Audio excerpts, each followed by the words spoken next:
ia ka ko sauninga ka ko kupulai sei moni aku sa ka ko kama ko sauninga.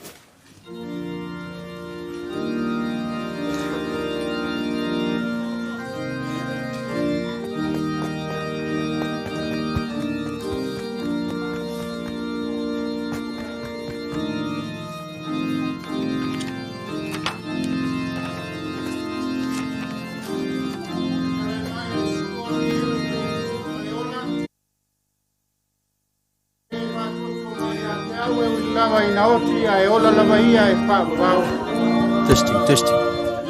Tangata ola umafoi e whātoto mai a te au e le oti lava la tau e o lava i le whāpapau.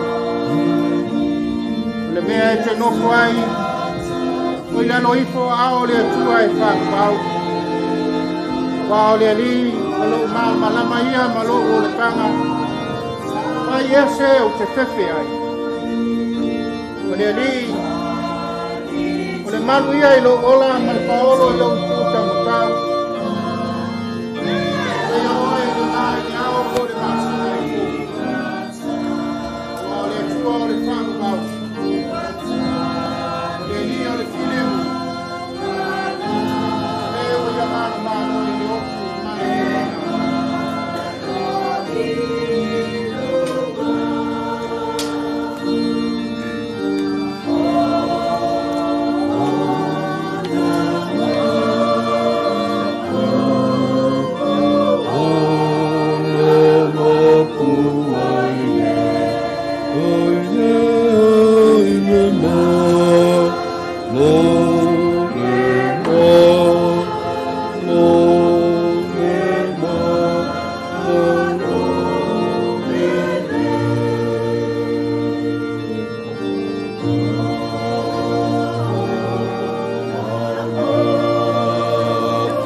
Ia, taimi nei o tau whungala au. Pāli ele vale alofa. Wa foia sau ninga o tātu tamai a Matapula mat whāloalo.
Wafo malo le tua to tasi. Te maa le alo ma le nganga pa ia. Te wala au ma le nganga whānalo. Te maira, te o tātou tāpua i atu lo tātou o tua. Aua le atu atu wale o to loto. Ia o to whātua tua i le tua. Ia whātua tua mai foki i a tea. Tele mele no whai le maotolo te maa. Ana le ai, o te aru e sa auri se mele nofo ai i o tau. Ia vi atu o tau i a Iova.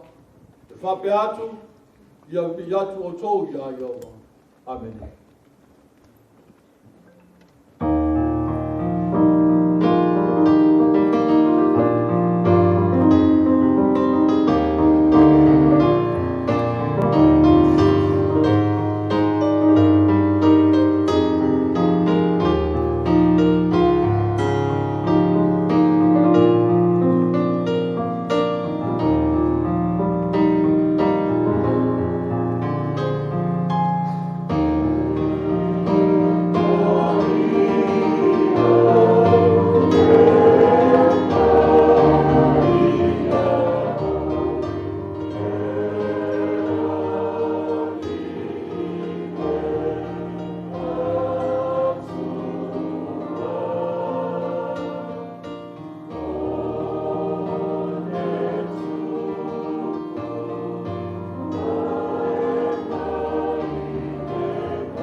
whaingo whio no sufi tu waso lo mātou wola pe a mātou wo o iai.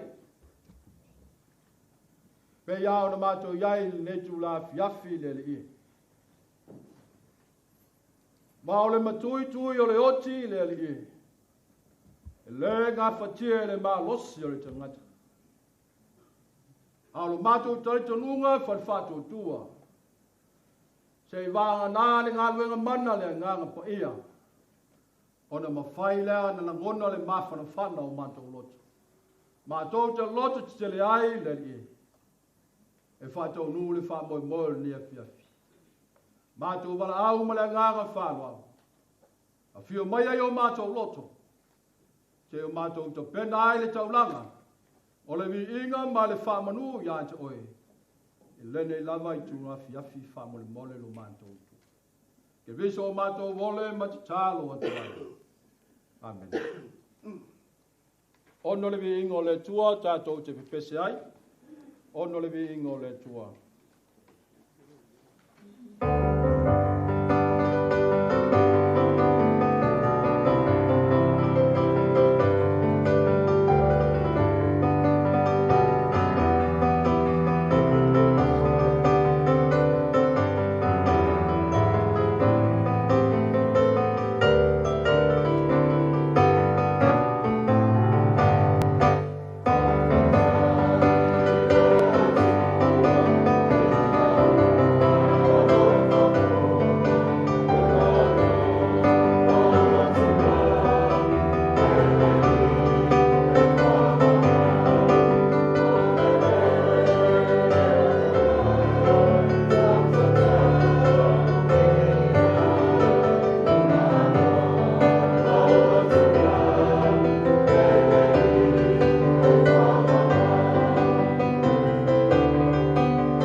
Pai tau le ete le soifua malo wola.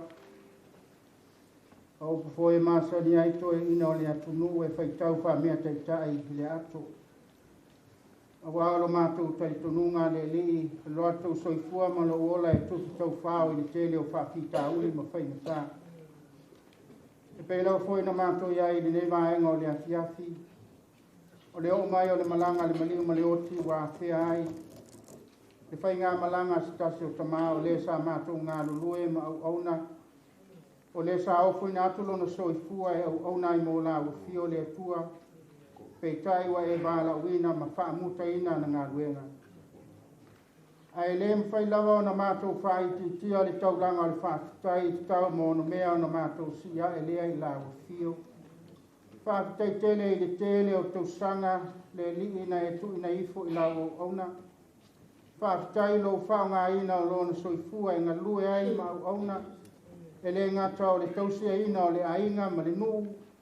Ia e whape nā fo I le tausinga I tono o le kālesia. Pi ia la o fio ia na tāleni sa mawhai o na whaasoa I le tina ma le whanau ma le ainga. Whape foi o na whaasoa mai le kālesia ma nisi uso a tangata.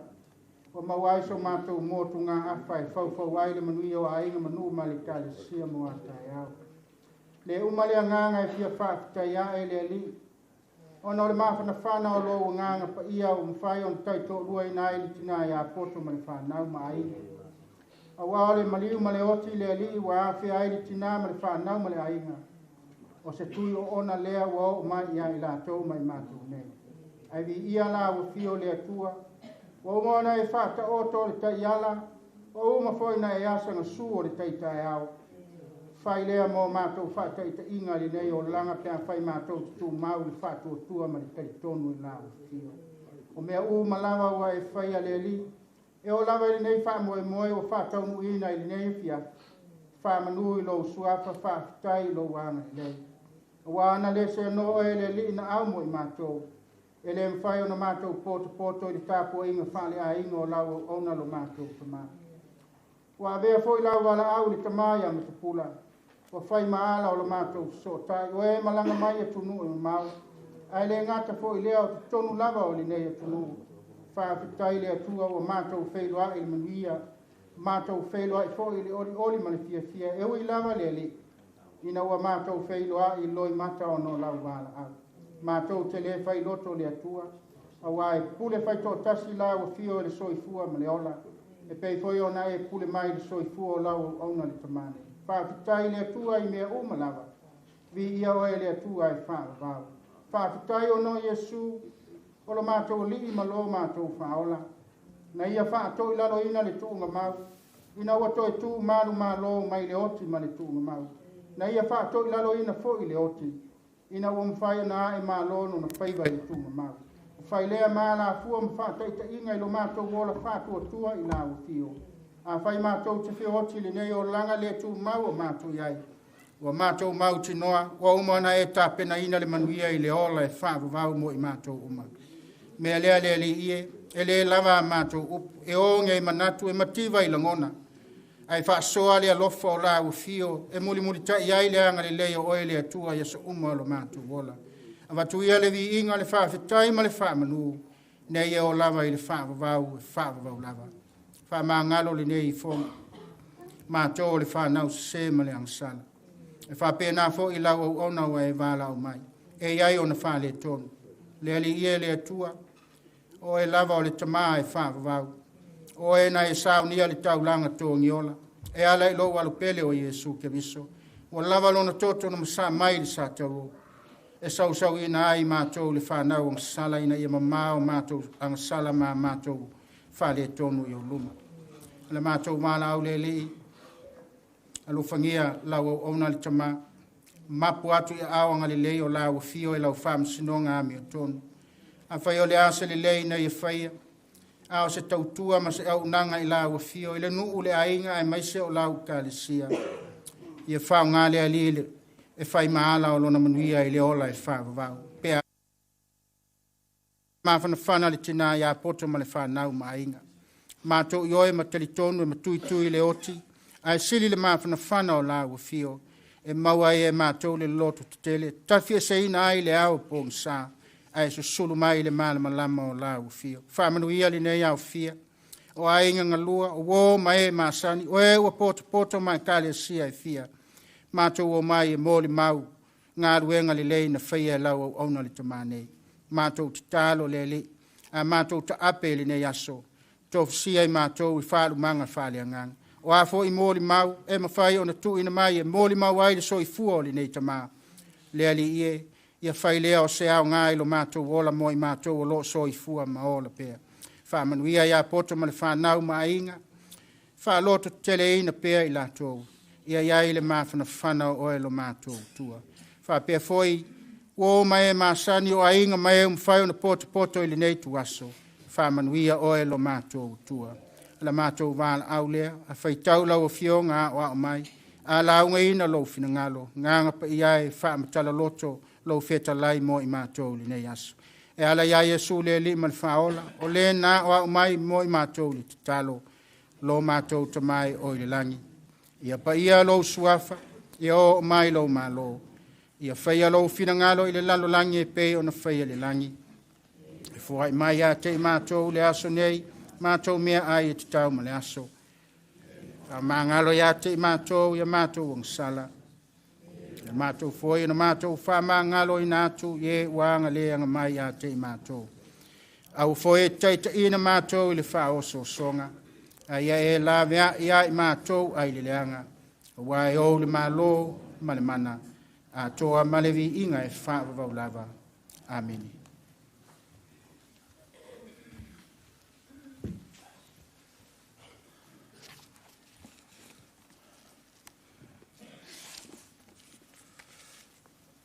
O le whaitawina o la fiong pa ia le tua mo tātou lia fiafi. O le tus whaitau, mai le whengeng tuai, o le pesa Solomona. Pesa Solomona e luolom ta upu. Whaitawina mai le whai upu e valu, te e whangata mai le whai upu se fulu man wha. O le whaitawina o la fiong pa ia lo tātou tua. O le leo lo mana mea, whauta, lo sau o ia. Lo oso oso i lunga o maunga. O lo matua oso oso fo i mea mau pue pue. E pea le seri, pea ta mai aila lo mana mea. Whauta, lo tu mai o ia i tua pā o lo tātou fale. Lo sila sila mai i wha malama. O lo pula mai lo na tino i le mea wha mau. Mata upenga. Tau tala mai lo mana mea u whape mai ia te au. Si au oi. Si au lale le ie. I nātu lai mai oi. I nā sauia. A wā whauta mai ia te au. Ua ma vaile tau sanga ma alili. Ua ma vaile ti munga ua te aia. Wa ilo atu funga il whanua.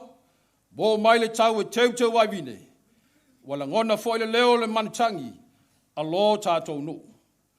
Ua matua fua le mati sa moto. Ua pua ina fo ina namu le vine ua funga. Si a ua oe, si o ulale le ie. I nā tu laia oe, i nā sawia. Laulu pe, i ano papa ma laftanga oi mato. I nā whaali mai au mata i atia.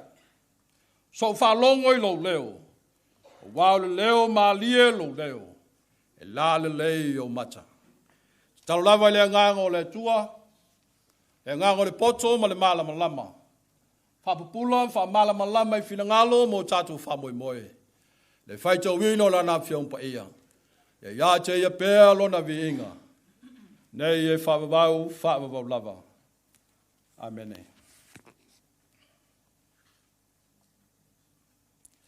A sile sile tātou pokalame. So ai ma le pese se lau se fulu ma le fitu. Se lau se fulu ma le fitu le vi inga o le tua le tātou pese ai.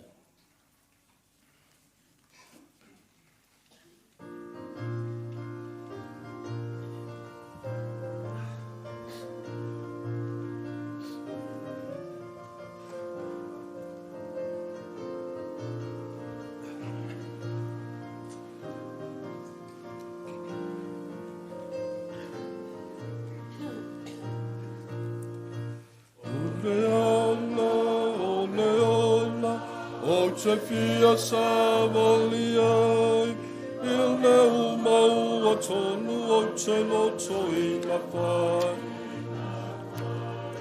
A o mea wha a tofa tofa, o whalaunga me mai.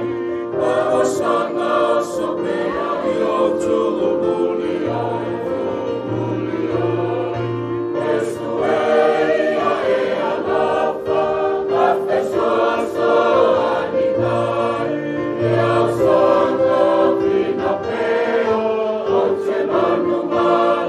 Oh,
O le whasolongo tātou pokolame le fiafi, le laso o ai mamori mau. A o le whaia mori mau, lo whaalo e whapefoi i o ai inga lua. O te whaonga ina, le nei awa noa tā ua. O te whawhelo i atuai i a maua lungo le malu. O e pe tono nei mau te tāpuai. Sua lawa fionga le presidente o le Kalesia. Whapefoi le presidency le auso. Sua lau sunga le whonga o le Kalesia. Pa ia maua lungo le au whainga luenga. Whai au ma whaletua. Whawhoi le whaletua loto whano noa. Loto numu moia. Le tina ia poto ma le no whaalo. Pa ia ai ngā lua fue whai mai. A wale wha moe moe po le aso fia fia o lo tātou to maa ia Matapula. Tai nane foi, pa ia maua lungo e Kalesia lua. O ta huhu whapea foi a Papakura nei. Tai nane le pa ia lo loa Samoa. Mo whai on tātou whatasia ne fiafi. Ma lo afua i lau maua. Se tu waso wa toina ele tua ila na pula tō. A lele o tātou sile whai lumo nu. E leo tua nu. E ui au le wala au pa ia le tua. Au le tātou wala lava le i malo. Mātou te whape atu. Tā lofa, tā lofa, tā lofa lava. Ia, o tātou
mua lava.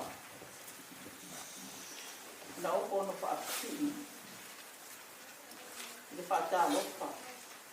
Awa ia. E le tunga ni whaatea ngai na te ita i whani. O te whaata lopa atuai. I le nei au fia o poto mai. Le nei vai mora. Te matea, so tele me nei pa pot toma. La te sila fia lo matua le to ta. To ai tiki la to ele mana mangam. Le tu la ia lo matua nei maro nei moa. Ai mo tu le pa o yo.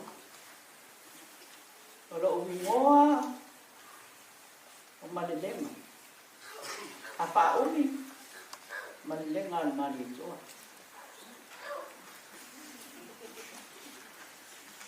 Ora fai. Ora mori pa ia au. Aro fai una fa nau mai ai la la ni. Ami tu ana isi ro.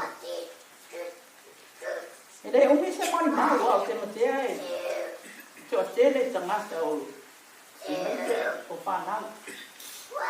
O lo sa ui mai, mori mauina. Ne aso fia o le tuangani, o le tamā, nia po o le tuiso. Patalo patu ai le sunga, i le presidente, le Kalesia, o e siliana. Le sunga i le sea o le whaatinoti au kilani. Lau se sunga Samuelu Bayang. Pata alofa atu i le sunga i le pretene o le ausi. Lau se sunga niu Bayang. E whapea fōi. I nesio. Whawhea hainga o tā lai i tā lai i ai mai se, ne se sunga i le mātu pai te au i te tā. Sunga i a tampu i a ropa. Male pai tua. Whawhea le ekalesia. Le ekalesia i o ta uhu. I le au mau tofi, whailaunga, ai mai se le pa ia lasi o le kalesia i ona maenga NZST. O wō mai masani, wa au fia mai, e mōli mauwina, le aso fia o Matapula Faatanoa. Patalo whaatu fōi, e pa ia o a inga ngalua. Ai mai se o le paolo, mawalunga ai nei a inga. Whanau pele, o lo nuti mumoia o la tū loto. O na o le tū e sea, o le tamā. Whapea fo i le tina i a poto.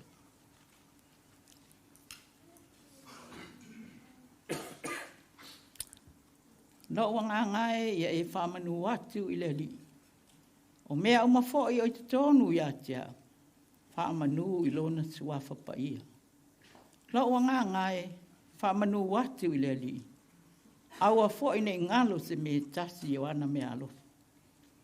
Mi vi ia tu ia i le li, a wai le lei o ia, e whaamabau lava lo na alo. O sina mori mau, mo Matapula Faatanoa. O le tamao Matapula,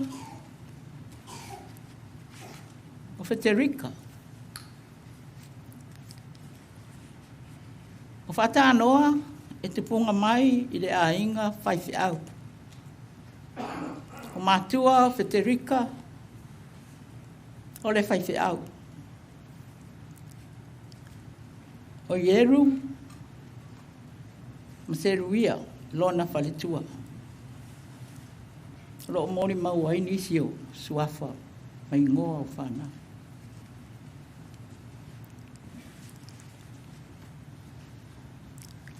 O lo tamā, o ametua nai si o loha. Nā o ia, leise uso, leise tua fine. Ona mai tama mai lea. O Federica. Ua o whai mau na uso. O se uso maa whana. I le se uso tau whea ngai ua tu ofe. Ma fwoi wa maa whana le mawhitanga. E mau te ola ea o le uso lea o le mahatu te maa.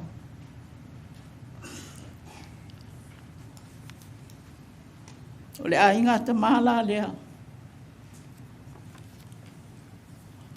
Federica Taufua.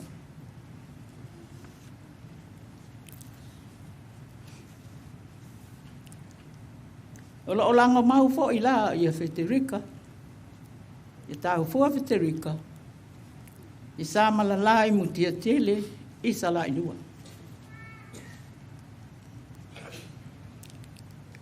O le olanga o lana whanau. Na hola uma mai a isala i lua. Le a inga o si o la tau tina. Ai le mawhai o na misi a i la tau. Le a inga o lo la tama.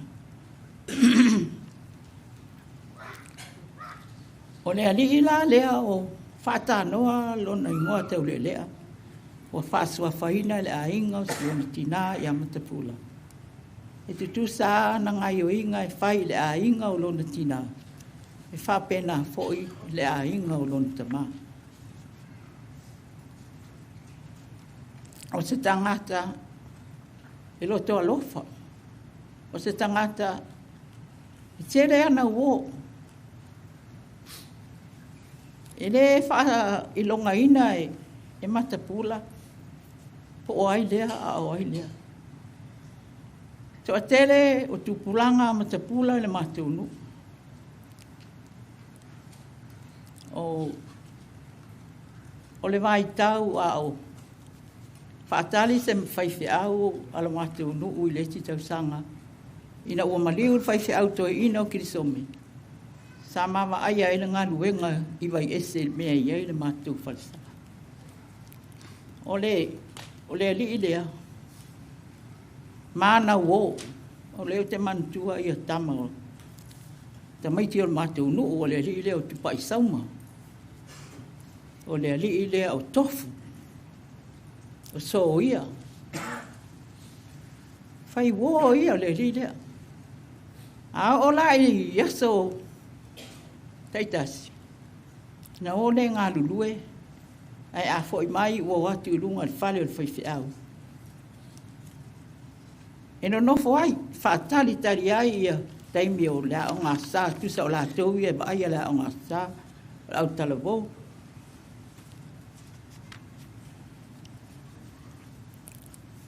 E lea i se mea e le iai le o Faatanoa. Taitai ia mea uma, o mea le lei. O lona o ngaha i te tonu a inga lon tinaha o mātou. I te tu salana ngā ioi. A luatu i lo mātou whale. Ia, e ngā ioi a pe iau lai fo i ngā ioi o le a inga lo lātou ti. E le mawhai o na ngalo le ni tangata. O te tangata alofa. E o mai ala ia mātou whanau. E lea i seisi e le iau ngā i ai.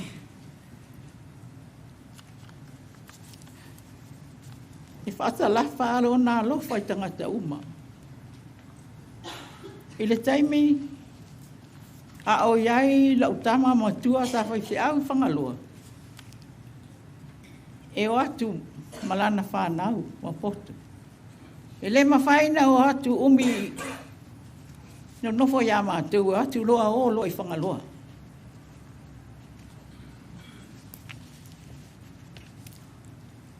O se tangata loto alofa, e le mawhaina ngalo. E le whailonga ina ia po ai lea a o ai lea. I tu tusalo nā lofa ia mātou, umama mātou whanau. O le li foi lea, e mātani na o sau, isi tau sanga, e mana o ai, e o atu mpoto au mai au sau o nofo i o tala, whanau ana i o tuangane, e mana o ala tu, mātou te asa. A o lai da sa, o whaatu lea, momori au, i e se lotu lamo sa o la taratama, o i le ai, o ke o i ni makulok, o i ngei au mai loa le, anu sanga kanunga loku e. E no loku ai le loku lea o ke loku ai. Ka ngaka e. E fia tere i tapua inga. E le mawhai o na misi. E o mai a le vai tau nei awa mai. E wha maa losi mai a. Le mawhai o na adu ese ma le tapua inga. O le isi pine. O le ngā luenga. Tau tu ale ali lea, le ngate tonu o le ainga, o ainga na lua. A le ekalesia. O le susu atu le sunga le taitai. O le matau whaithi au lea. O te sau i tā moa i le tausanga nei na ualu, i le tausanga lea o foima. Na mua amiri atu. Malenga. O maua le tātou whaiwhi au. Na o whai atu lea. O whea sa iai le nā whaiwhi au. Ai whai mai. Ai o le la whao. Whao nei konfenis. Na o whai atu lea. Ia se tara no le au lotu. Ka mai kohe a o le whatari atu. Wa loto o mai le au lotu. O whawhela pe au le loto ia. Se o le i o le whaiwhiau. Ai whaalongo iai ma lenga lau ma le whaiwhiau wha. I te nofo i nei ai whaalongo atu i o tau. I rei o le wa lotu i nei. O se tangata whai mai lea ia. Pau nao lau tau. Whaatanga mai o le la whai tatu whaiwhiau lai. Fo i mai loa konfenisi. O tatu whaiwhiau le na. Ai te iwa o i le asfaraile. Le asfaraile a le ana. Nā luela na malanga. Ai vili mai ia poto. Whai mai. Malenga o le ua. Whai mai Matapula. I tau teo mai a tātou tala noa. Se meo te ofo ai. A umana vili mai poto mātou uoloa. Tui lalo ta vale ai vili atu ia poto po whea tonu mele iai. Whai mai whaatani mai la aluatu noa tau teo mai. He luatu noa mauna ule mata o le tangi. Tasi ale mate. Ua alu le lile. Mau te le mau atua. Mau te atu to a uma atua. Luna ola. Dalo whai. I le ngalo. Le mawhai o na ngalo le nei tangata. O se tangata alofa. O se tangata tautua. Whaale lei mea uma. Te tonu a inga. Ai maise a le kale sia. Tau fo ina whaisa upu. Whaale tu spaie por upu whaale anganga wa le ri le. Tau le mga o kele me whariki. O Yesu. O le wha polo le tua. Jesus is the quantity of God. O le upu lea. O le wha polo. O le upu. E le se upu mai le whengai ngā fō. Peitai, o wha ngā le apostolo i tū maanga wha iutaia. A toa matu la fono, wha tapua inga. O le winga moni, o le upu wha polo. O se mea ua sili o na tāua. O se mea ua tu ese. I se saonga o ni mea. A o ia i se mea tāua, tu se vavai ese. Mo se whamoe, whapitoa. E peila e au fiai, o lua i fua o whatoanga. O lua i tama manu. Ma whanau, ai mai se lava, whanau a tangata i utaia. Le tinaha poto, a inga na lua, pe le o la o tau wha polo lea, le ta mai a Matapula. Na o tau wawai ese. Ma a vea matatonunga le mua o tau wha moenga. Pe le a vea foi o tau. O lana whanau ma wha polo. Na ia puno wai. Po le tu i na atu. Mo o tau i luma o le atua. Ma ua avea nei, lo mātou tua ngane, le tamā, le uso, ma wha polo i le ola e wha. Amen.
Ready.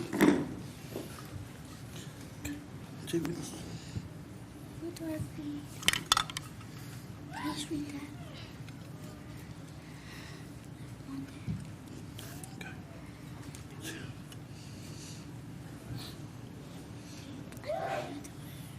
Sorry guys, she's a bit shy, so I'll talk for her, yeah? So I've written a little muri mau for her today. First of all, thank you for muri Faatanoa.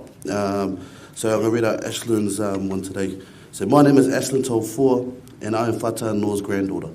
I'm going to miss my papa's smile and laugh. I'm going to miss the way he used to say my name wrong. Because my name is Ashlyn, and my papa called me Ashley. I miss you, and I love you, Papa. Rest in peace.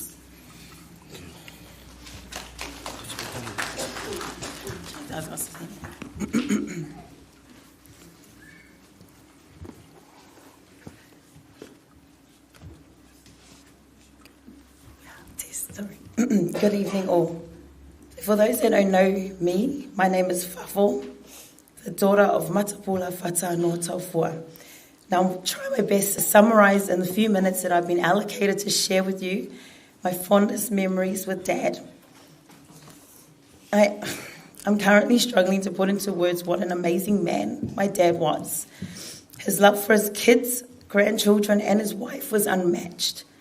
There are not enough words in the English dictionary to describe the substantial amount of sadness we are all feeling at this very moment.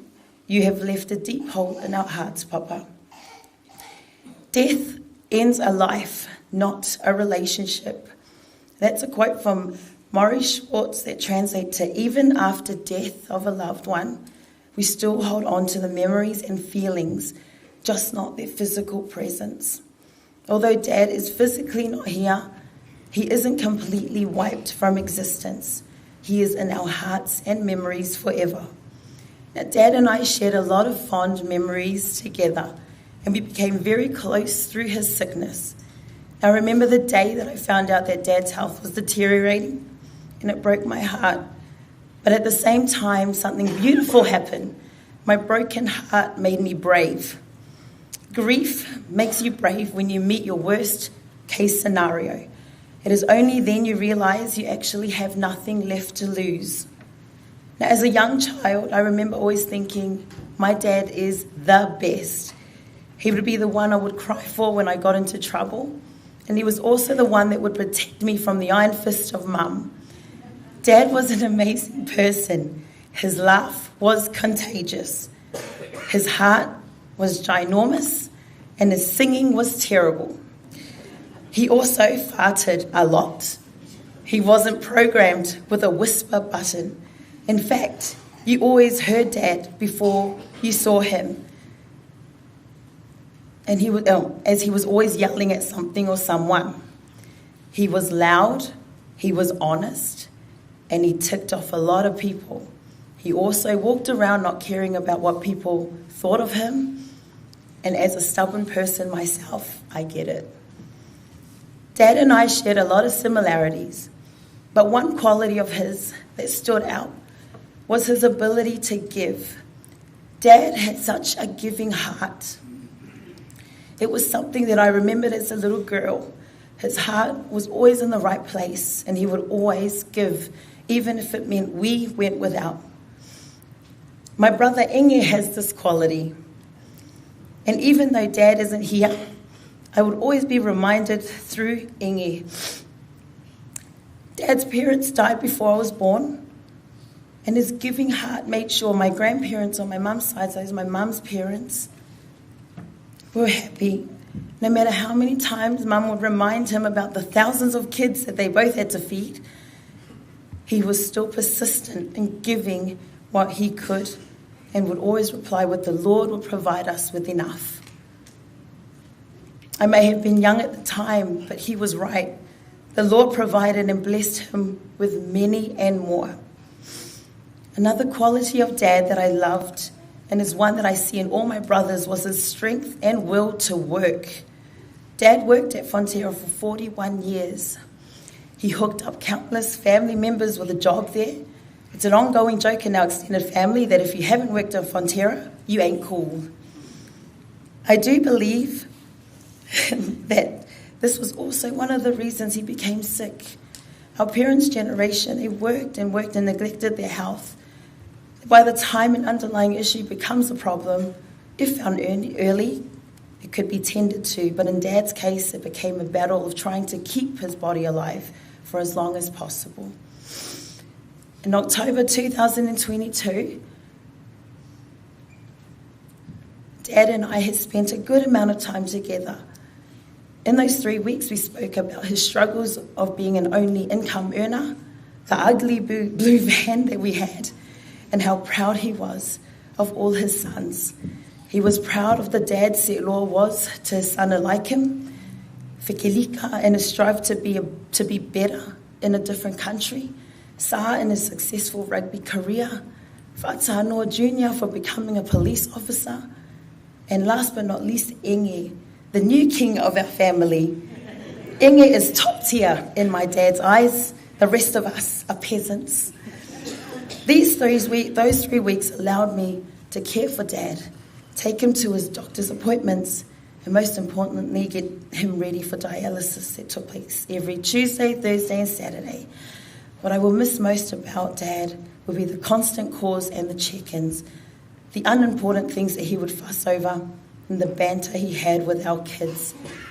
If there was one person on this earth that was really good at getting under the skin of kids, it would be Dad. I don't think there was a child in this family that he hasn't sworn to.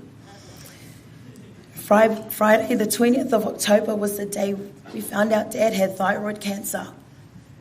The very next day, Saturday, 21st of October, he left this earth to be with our Lord and Saviour, Jesus Christ.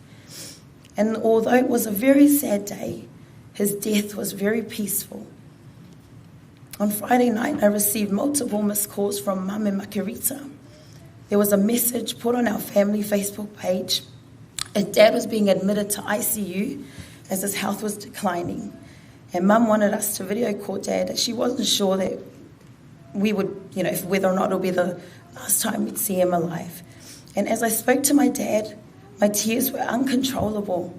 I compare it to a faucet that is turned on and it won't turn off.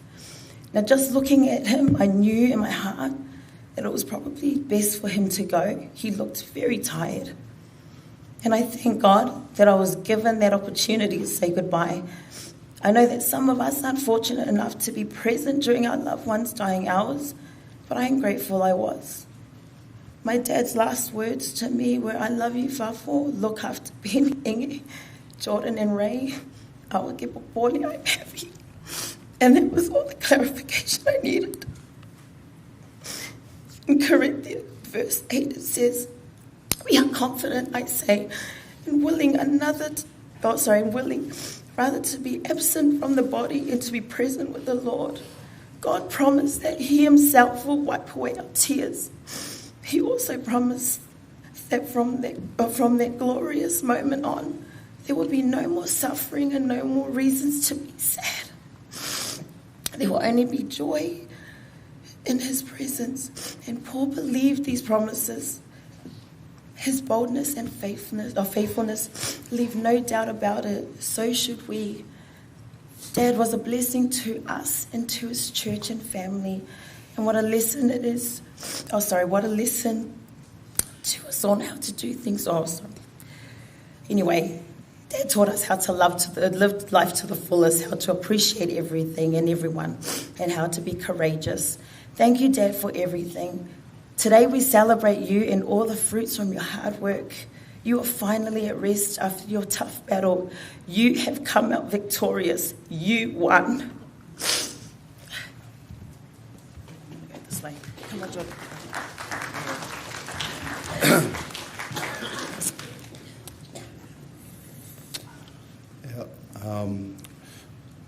Kaile sunga ya afenga ya wapatsi mole ya bangoa. It's more about we no more Tau tolu whanau nei, le tātou ainga putu. Si o tātou te mā, ia Matapula Faatanoa. Whapea fōi le sungi Prestini le Kalesia Samuel. Whapea fōi le sungi a Tawita. Leo la tonga whai moli mau, i le mafutanga mā ua maleta mā ia Matapula. O le mā mafutanga, o se mafutanga e mawhana, o se mafutanga e tungu ili alofa. O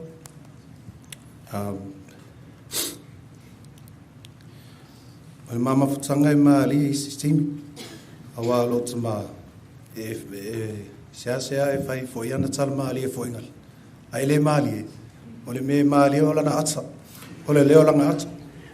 Me ngau te whata, I just try and laugh like ha ha ha, but it's not funny. And then you hear him laugh, and his laugh makes you laugh. So le mea ngā mā li e lau te mā, o le leo langa ata, le mea ngā o te misia, the most. O se tasi, e o te mana tua le, o tupu ai. O tēnā vea ma uso o inga masa, I mato ta alonga kapi, awa mātonga ta alu I le au tasi lava, because Dad couldn't afford to take us to 3 games, so he put us all on one team. And the youngest in our team was obviously Sa, because Inge was the oldest than me.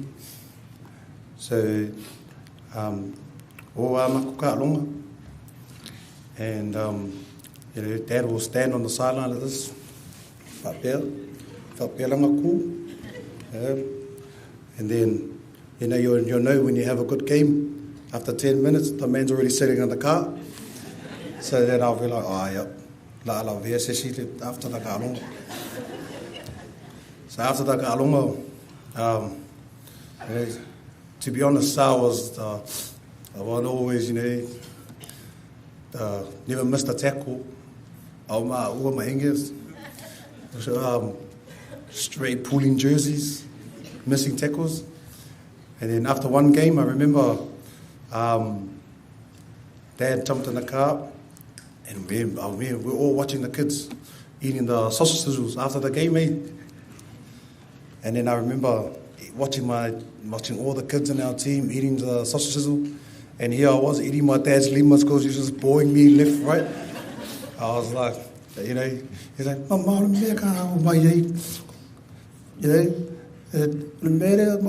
pala ai tackle. And I was just like, so my face was just moist. I was like, give Inge a turn. He deserves to, So that was when I was young. Moving forward,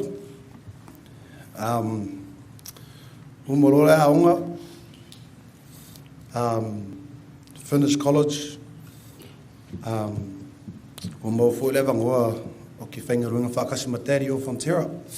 Fontero le fale susufuinga le asala ilua.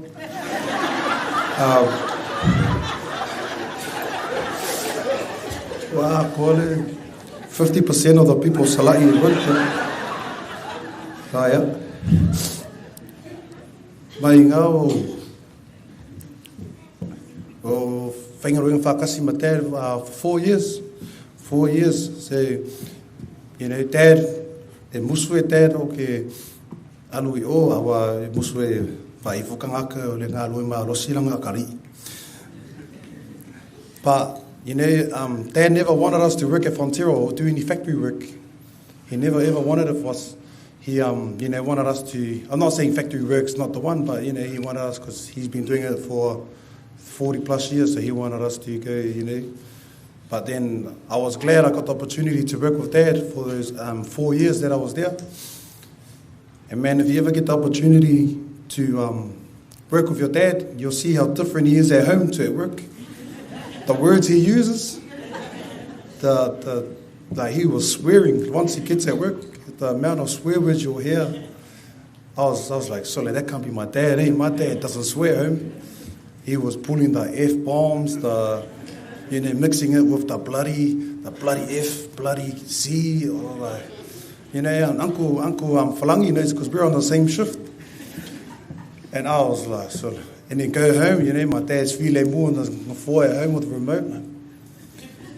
I was like, look, Sully, if Mum knew what you were saying at work about all those, so it was a good chance to see, and I got to see how respectful I could see some Fonterra staff here too, how respectful they were to Dad when I got there, because my dad was already about 35 years in, about that time, and I was glad to catch the last of his, the last years that he had at work, but just to see the way that amount of respect that people had for him at Fonterra, and I knew straight away that he already built his legacy before I got there, and he was at the end of it, and in those moments there's one story I remember was, because my dad at Fonterra, his name was Fred, Aulanga Ingoa or Matapula Faatanoa, on his passport was Faatanoa Taufua.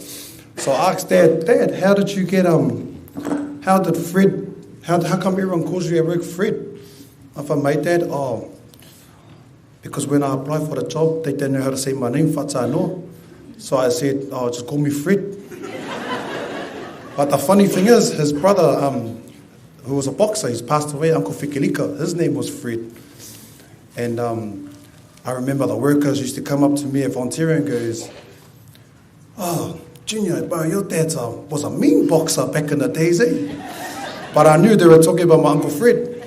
And my dad was sitting in the corner, and my dad was looking at me like, I was like, Epi, Rina, Paki, I'm so sorry.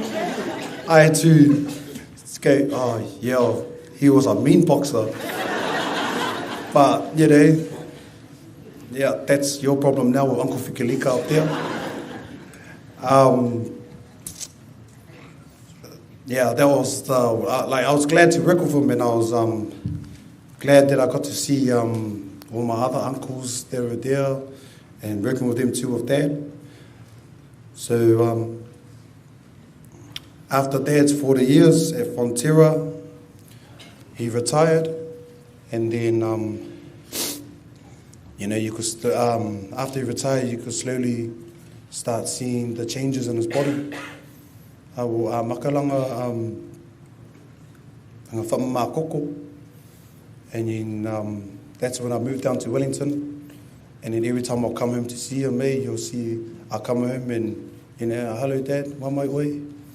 He goes, same malosi, but you can see the changes in his face, the changes in his just the way he was, and that's when I knew my dad was gonna. That was the downfall and him going down. But he still kept high hopes with his whamākoko he fought. People live 20 years, 30 years on the dialysis. So anyways, every time I go back home, I always talk to my partner. I always look at my dad like the hardest thing was saying goodbye, because I knew that goodbye when I saw him. The next time I was going to see him, it's going to be a different like the changes in him. So that every time I say goodbye was the hardest. And then coming to the last goodbye, I was a bit sad that we didn't get to say goodbye face to face.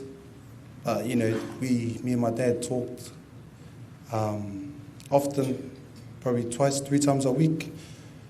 And I was glad that I got to enjoyed those conversations with my dad before he passed on. If anything, I just want to go to any learnings that my dad taught me. The last 32 years that I've been around, is all you got to do is, he's taught me working with him. Jokes. When I was working with him was, you work hard. You work hard for your family, and when you work hard, you do your best. Everything you do it to your best and the best of your ability. You never do, do a half-hearted. You go all out, And Dad also taught me, like, and also the one thing that Dad was, he was for what male loko a koa. You know, Dad was like, when you give, always give with everything and don't expect anything in return. Because when you give with a whole heart, you know, you'll feel better, but when you expect it, you'll hold a little thing in your heart saying that, oh, this person didn't blah, blah, blah. So that's one thing my dad told me, you for what with your loko a koa. And those are the teachings I will hold and pass on to my son. And lastly, for my mole mau, just te whawhikai to my mum. Moloko singa mo te. You know, these last few years have been the toughest. You know, you ended up becoming his full-time carer. You know, chopping him off to the whanma'i, taking him to dialysis. You know, all that.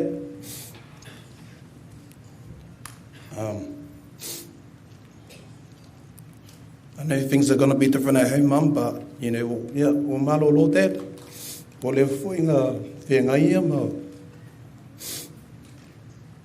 ki ngā kingo ma all his underlying health issues. We'll malele loko a Dad loko singa o ia. Even us too, our kids, we were happy. Yeah, and I know Dad would have said the same thing to you before he passed on, because he told us every day, you know, I'm lucky to have your mum. If it wasn't your mum, then, you know. But, yeah, bawa singa mole mau, e kula, ko inga ya makapula. Yeah, Dad, yeah, mausa, o baba ngua, kung mau luna, kamalang, kai.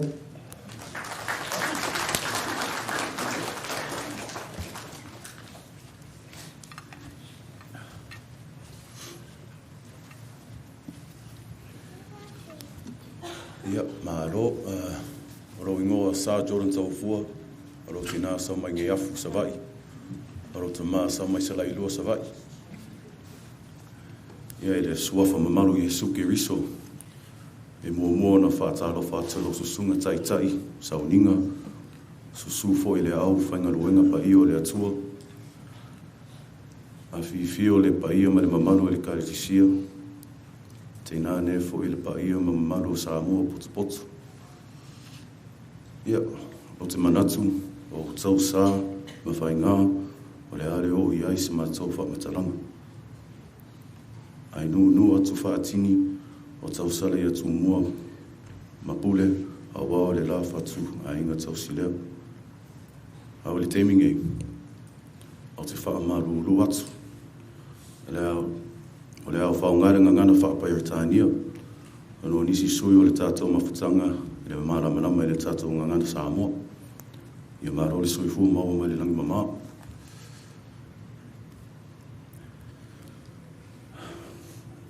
So growing up in a house with 6 kids, 5 boys and 1 girl, there's not much to brag about. But when 5 kids are under 5 years old and the 6th kid came a few years later, you can say our house was a busy one. I remember Dad waking up at 4 a.m. in the morning and returning home around 2:30, 3 p.m, 5 times a week. No complaints. He did this for 41, 42 years at one job. Dad was the definition of hard work. He always said, "Whaamahangi lo ngā ruenga," because he knew nothing in life is easy if you were not honest in your work. Supporting 6 kids and being a great husband to Mum, he did it all with the biggest heart. Always a smile on his face and a knack for making people laugh with his jokes or stories from the old days. Just like Cyril said, have you ever met anyone that laughs like my dad? Have you met anyone that laughs before he's already finished telling the story? That's something I'm going to miss. The biggest one when he goes, "Oh! Ah! Ah! Ah! Ah!"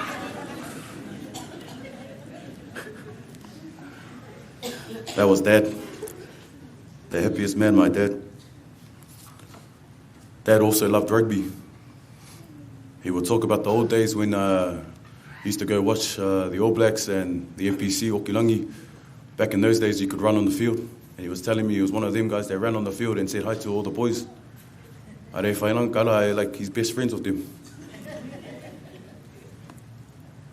Dad loved watching the late Jonah Lomu.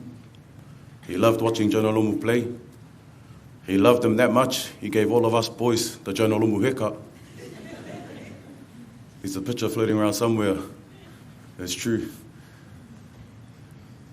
But that's where my journey began, in rugby. I remember Dad used to take me to all our trainings. He'll finish work, come take me, take us, and take us to our trainings, wait for us, and then drop us off back home. Every game, never missed a game. He'll take us to our games, where it was in North Harbour, where it was in Thames Valley, up north. Dad would drive and take us. I remember a game we were playing for Oyo, playing for Admiral Marist. I think at this time we were playing under 13s. Dad was quiet, everyone knows we had a blue van back then. He was sitting in the car watching the game. We were playing Pukikoi. I think it was the first half when we were up 40-0. The coach from the other team, Pukikoi, came on the field and started rambling off. Dad hops out of his car. Dad goes, what seems to be the problem? I phone my coach. This kid over here, he's not under 13s, he's 16. I want to see his passport. That kid was me. So then my dad just did the 1-2 hook, uppercut, yep. Kalong was finished. But Dad always had my back. Dad always believed in us. And if anyone asked who was your idol, who did you look up to? Even in my profession and till now, I always said it was my dad. I want to be like my dad. My dad is my idol because he was selfless. He always cared for everyone else before himself. He always had the biggest heart. He cared about his ainga. He cared about his ekalesia. And he cared about his wife, Mum. He loved his family. Family was always first.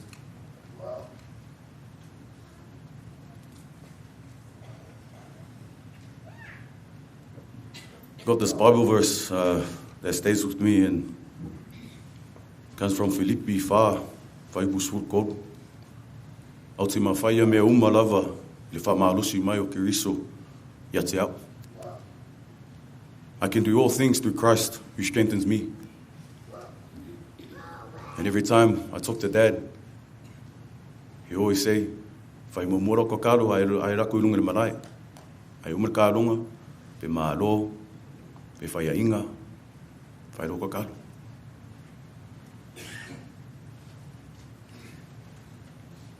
Man, that's the type of man Dad was. And that's something that we'll remember and cherish for the rest of our lives. It's not a sad day today. It's a day of celebration. Whawhitai molo tautua. Tailo tautua I le tatou ainga. Whawhitai le tautua molo whatutua. Now you can rest. You can rest, no pain. My dad also loved kikiing in Kāwali. He loved going on rides with Mum, with Noah. Loved singing, usuing species. And now he's got the best seat in the house. He gear with everyone else up there and have the best view in the house. There's so many things to say, but the biggest thing, Dad, you got everyone here. Everyone's here for you. This is your day. And we all love you. Yeah, whawhitai mo le awanoa.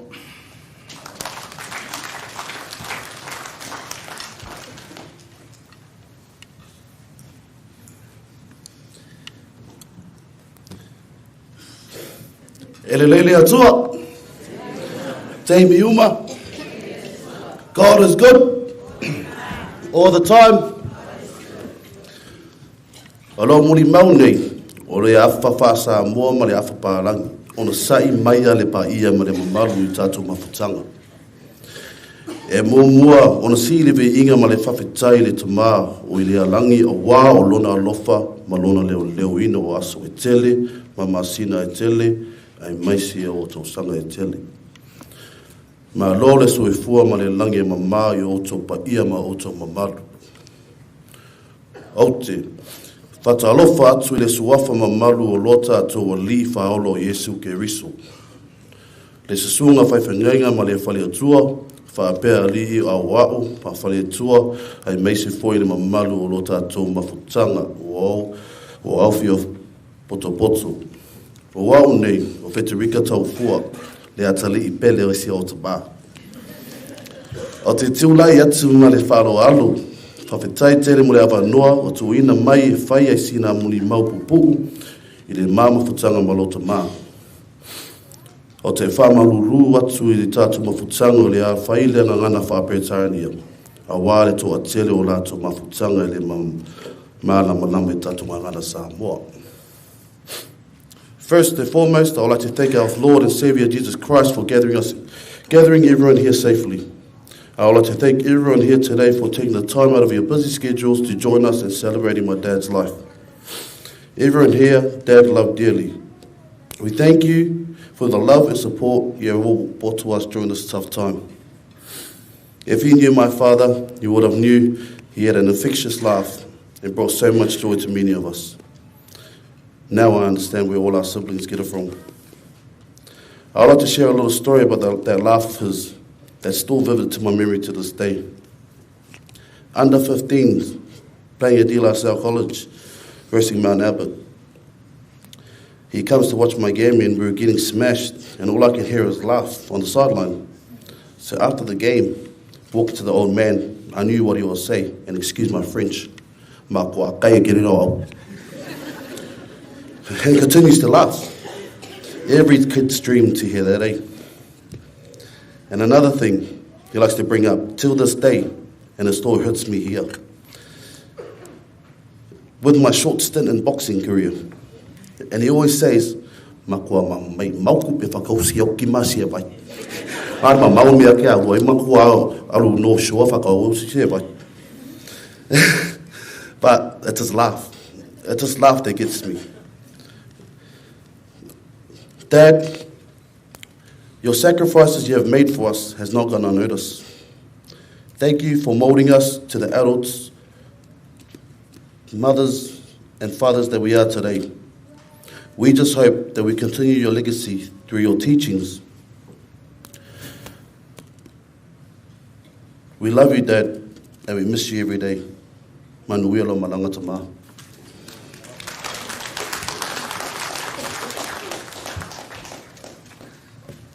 Mum, I don't know when Dad had the time to write all of this when we had heaps of fear. I was at home, eh? So, anyway, how's everyone doing? All right. Says, talofa lava, everyone. Before I start, just letting you know my whasam wasn't that great, so I'll be speaking in English throughout my eulogy. So I'm the youngest of 6. I'm named after the great Faatanoa Taufua.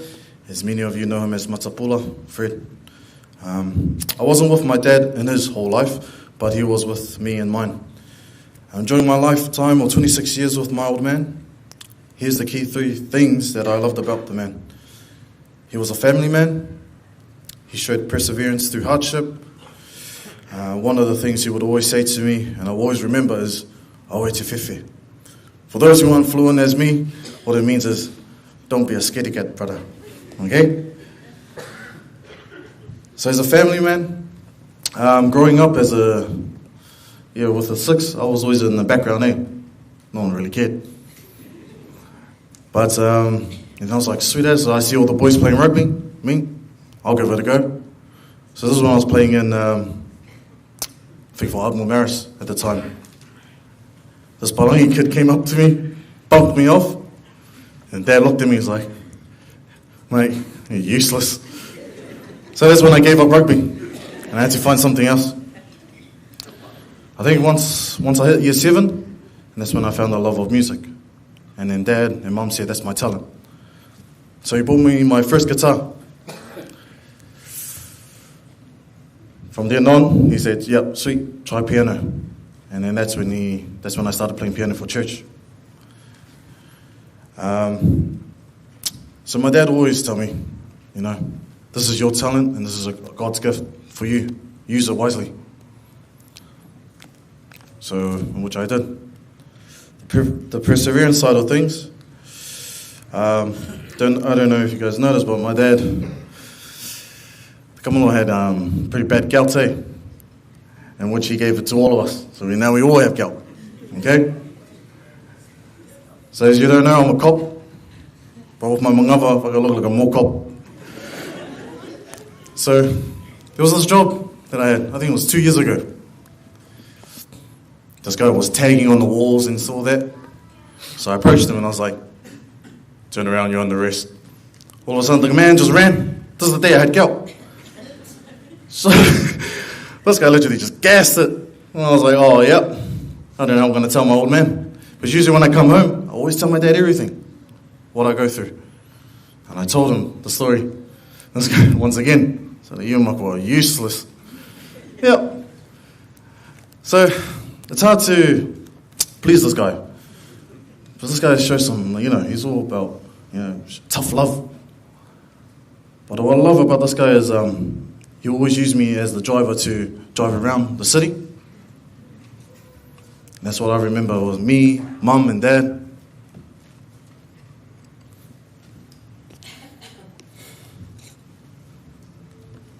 We always...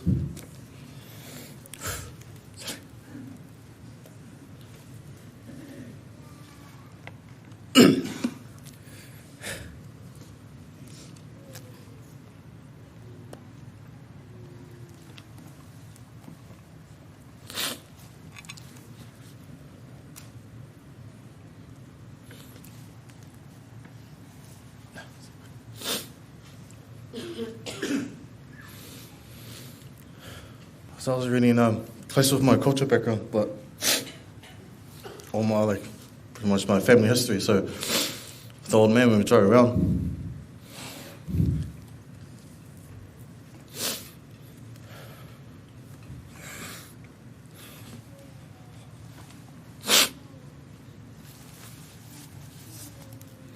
he would always explain to me about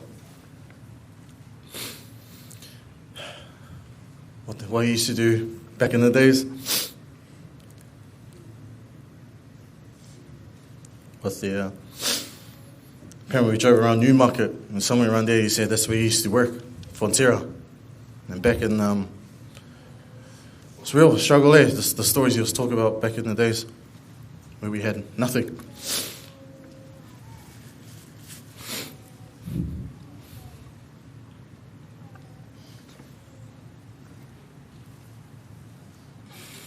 He said he would always catch the bus from Takanini with all his relatives.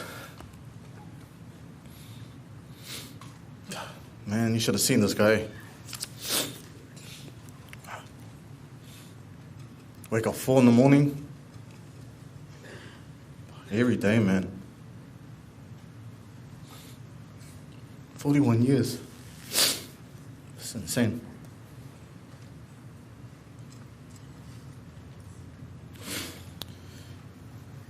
I'll end this real quick.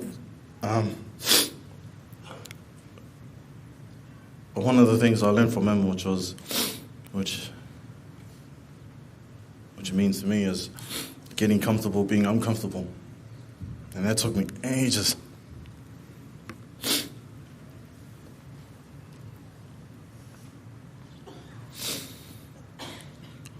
I love this old man.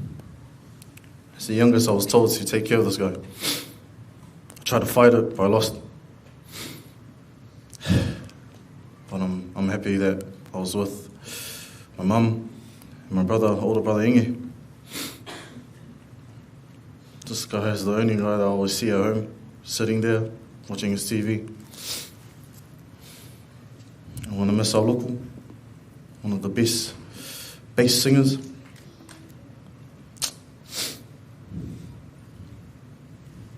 Yeah. Thanks, Dad, for everything that you've done for us.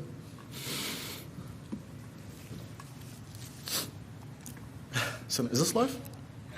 Oh, well, silly for that now. Love you all, man. I love you, Mum. And thank you to my siblings as well. I learned everything from you guys, eh? The amount of respect you have for the old man and Mum. Yeah. Thank you, everyone.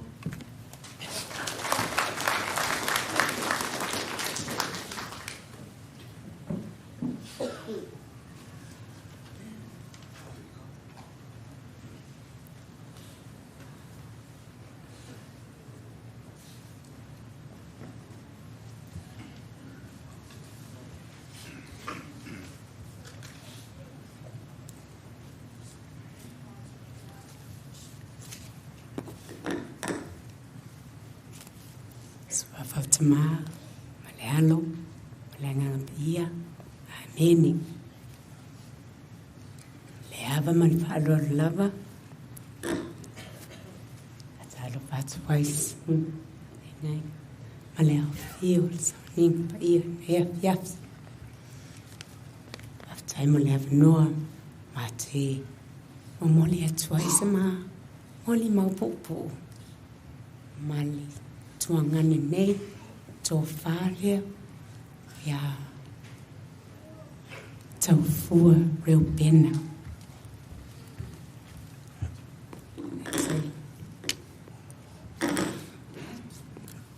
Toe o maua e toa luale, to toe. Ile whanau ala si matina, ona o tala. Epifania Matapula.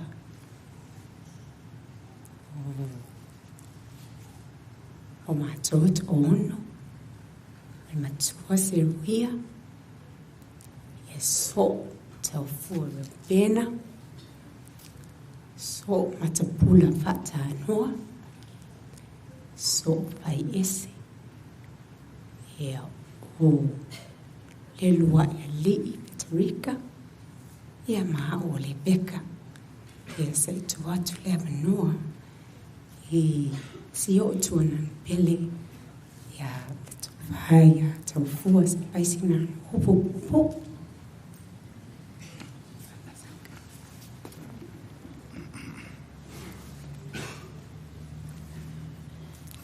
Whaftai mo le abanoa.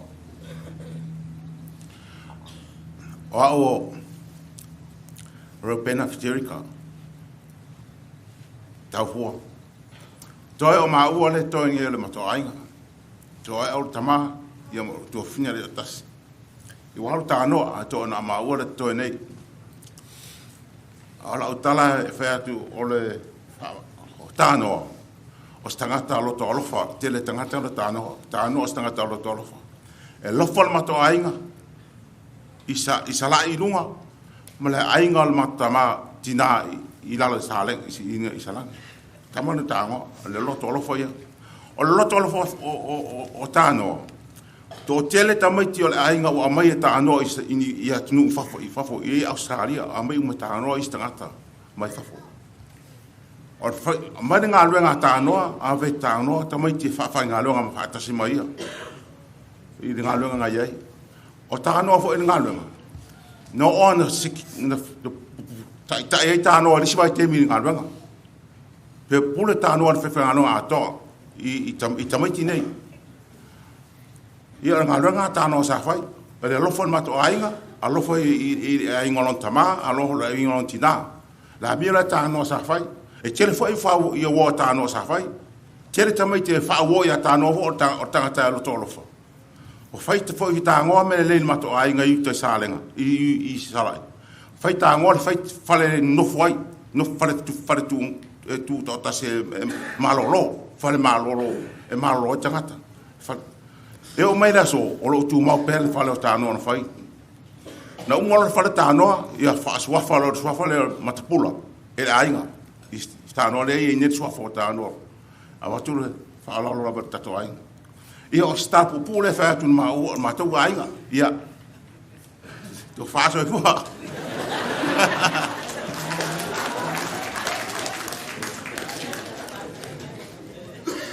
Te lo te pangaina ngana pertani e tu momoli e tu aisina pa matalanga ila maua pa masi o tu ngani Matapula.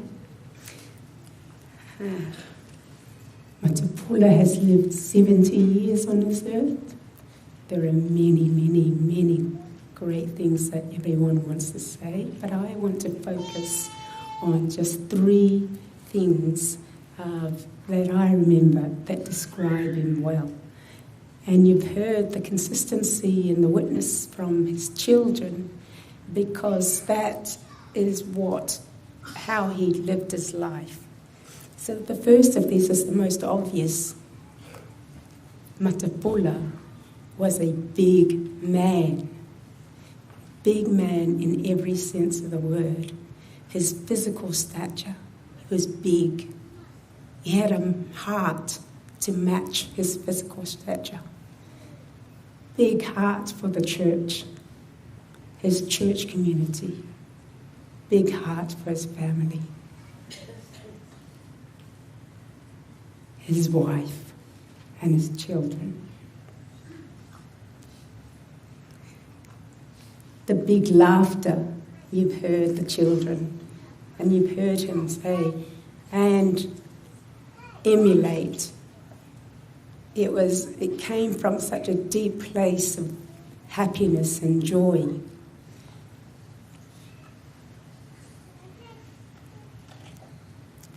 He loved to tell stories. One of the memories that we have is that, as you've heard the children say, like most of us new migrants, we don't have very much, so we're working. But when Tanoa comes home, the gift that he had was the quality time with his family. That is a legacy that he's passed on to his children. He was a present dad, a dad that was there for his wife and children. So when he came home, the children would climb all over him. He took them to sports. He played with them. He listened to them. He sang with them. They'd get into their van, the blue van, the famous blue van, and they'll take trips. Not enough money to go away on holidays, but this is the quality time that he made for his family. They'll drive all over the place. Let's go to North Shore. Let's go see the fountain. Let's go to Maraitai. It's the quality time. It's that quality time that he spent with the children that is the legacy he has passed on the children, which they themselves have now modelled for their children.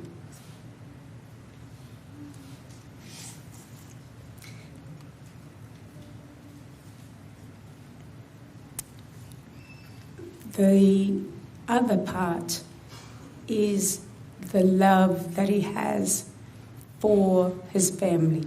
And I guess, again, it's a consistency and message, because that's the sort of person that he was. Oto, aftaite lela, moloto singa alofa, ya Matapula. Mato tilo, every day, ilo iya o lua malelua va. It was very evident, the love that you have for each other. That is the message and the legacy that you have left for your children.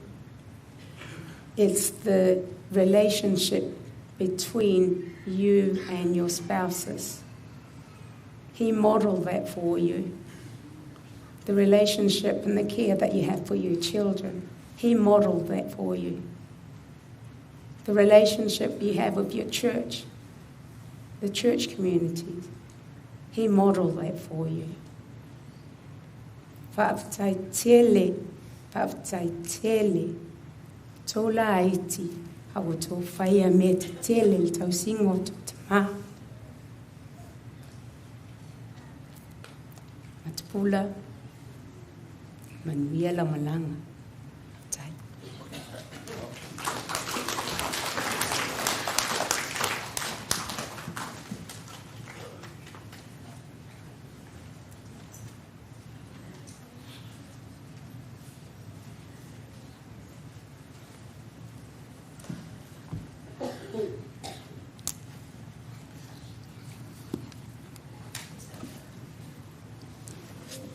Ua o tau, le tau ana nei.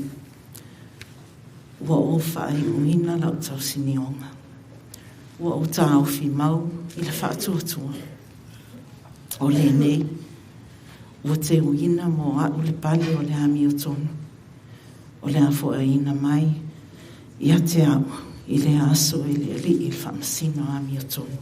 E le ngata fo ia te au, ai whaapea fo i mai lato uma, o e fia i lona whaahani mai. Loa lua Timoteo ma ta apu, e wha whai pu fituanga e walu.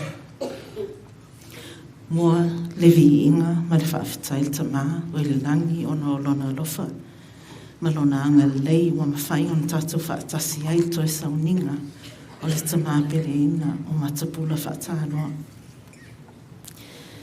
O te whaatalo whaatu foi, I lau sunga le whaawhiangainga mo le nei awa noa tāua, o tu uina mai, e whai ei sa umori mau pōpō, pe umi hoi, e tu sama maftanga ma Matapula Faatanoa. Susunga whaawhiangainga, mano o tau whaletua, tupe ma o le atu nuu, whaletua ma tausi, uso ma tuangane, wō ma e māsani, se o lava I tātou whānau iti, Mālo lawala sau I fua maua, mālo langi mamā, mālo fo I leon sai. O lo ingo o makerita, o a o le tama seruia, o le tofine matua, a Matapula Faatanoa. O a whai langi fo lao lo tina, a o ia o le unu matua al whānau a wheterika mana o tala, mai le nuu pele ina o sadailua. Ia e le pōse lilo, e filongia tātou sauninga, ala lea o lea o whaia aise mo ni maupōpō I lunga ngana whaapalangi. First and foremost, thanks is given to God for his goodness and grace in bringing us together to celebrate the life of my very loved uncle, Matapula Faatanoa. 2 Timothy chapter 4, verses 7 to 8. I have fought the good fight, I have finished the race, I have kept the faith. The scripture speaks of my dear uncle Matapula Faatanoa's life. He has fought a good fight and he has kept the faith. He has finished the race and kept the faith, and his crown of righteousness awaits. Thank you to our officiating minister and supporting clergy for the opportunity to share this evening. I'll try to keep it short. However, my love for my uncle, Faatanoa, cannot be condensed into this brief opportunity, and it is my privilege to honour the life of our affectionately named Papa, who lived with us with me and my parents and our family for at least 20 years, until he married his true love, Poto. When Faatanoa arrived in New Zealand with his mum, my grandmother Nautala, and his sister Becca, who just spoke, I had not seen my late mother, his sister Sylvia, so happy. It was the 1970s, and I grew up watching him work hard and play hard. From his early work at the dairy processing factory in Newmarket Parnell that someone mentioned, to the move to Amberry's Milk in Takanini, I watched Faatanoa, his brother Rilbena, who's here today, and many uncles help to build what is now or what became Anchor Milk, and now Fonterra.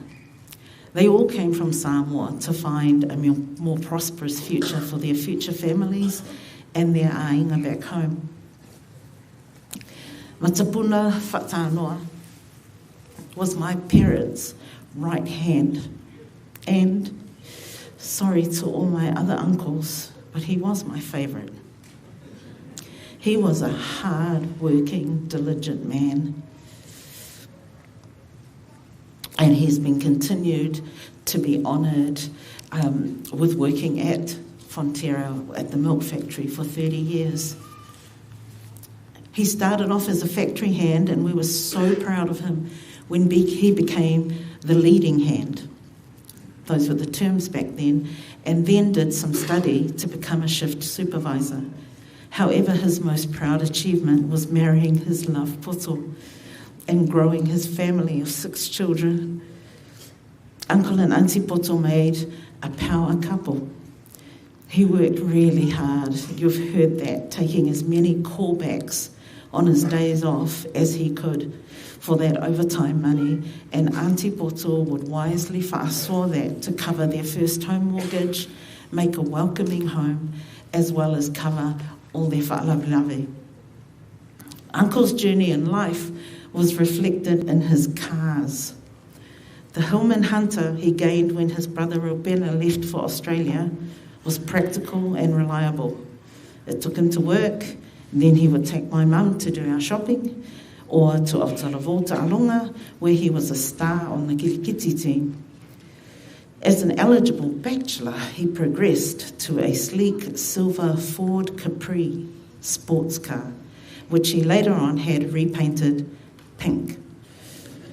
That pink Capri was showy, and it was perfect for him to take his first girlfriend, Poto, around in.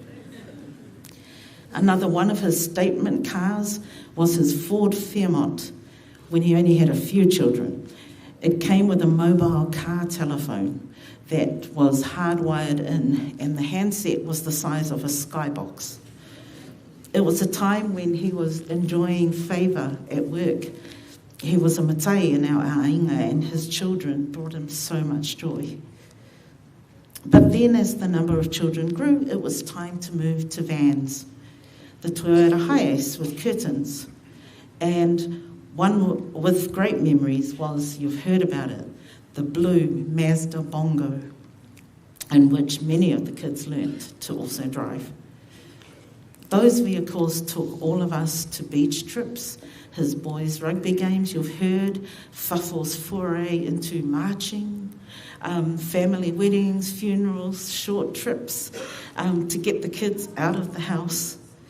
And even though the van would comfortably seat his family, Uncle Faatanoa always had room for his late sister's children, myself, my sister Tala, and our brother Nu'u.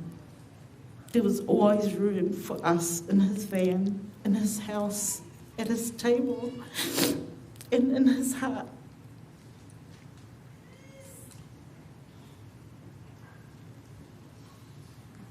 Papa le ngā lolo o lofa whānau o siau tō whine. O whea mea le nei lalangi e mātou heo. Iai ma poki sa ai e te whaamaupopo ina mātou. A wāo lo o lofa moni. Whaawhitai. Whaawhitai. Papa was so happy when I let him know that I had booked a ticket to France when we first talked about us all going to support Sa at the Rugby World Cup. I hadn't said anything earlier because his health took a serious turn earlier this year, and we thought that he might not pull through. And I'd spend every weekend I could with Papa and Mum, and he loved that I was company for Mum because all her time was spent caring for him, and he told me that he knew he was a whākinga uru. It was a delight to take them on my trip with me, doing regular video calls, sharing the many places I was travelling, and for them to see some of Sa and Katie's life in Lyon. When Ene picked me up from the airport last Wednesday, we went straight to the hospital, and it was a joy to be reunited with him and Mum. As usual, I finished work on Friday and came straight to the hospital to be with Papa, and it was my absolute honour to support Mum and Papa's final night and to connect his children with him by video call before the move to ICU. And I take time now to honour you, Mum. You have been his rock, and you are our family's rock. And as strong as you are, I know that your sweetheart leaves a huge hole in your heart. And I thank you that you are a woman of faith, a woman who's filled with strong faith in our Father God, and you have a deep trust in Jesus, who has given you the comfort of the Holy Spirit. Mum, I'm sorry that I wasn't strong enough. If I see you, I'll never be as brave as you. You are a fearless woman who I admire and respect highly. E moni le opu tusi, a whata otu mata opu tolos fultasi. To lob.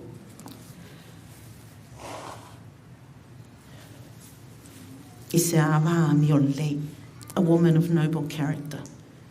O whatuatuoi, ia te ia le loto lantani, e le mtiva o ia I o loa, e anga lei o ia te ia, ai le anga le anga I aso uma o lona o langa. Her husband has full confidence in her and lacks nothing of value, and she brings him good, not harm, all the days of her life. This part of my testimony is definitely about Mum, because she was a huge part of the wonderful man that my uncle was. She was the source of his joy, and his biggest and loudest laughs would be from their conversations. Papa's biggest smile was always when he looked at Mum.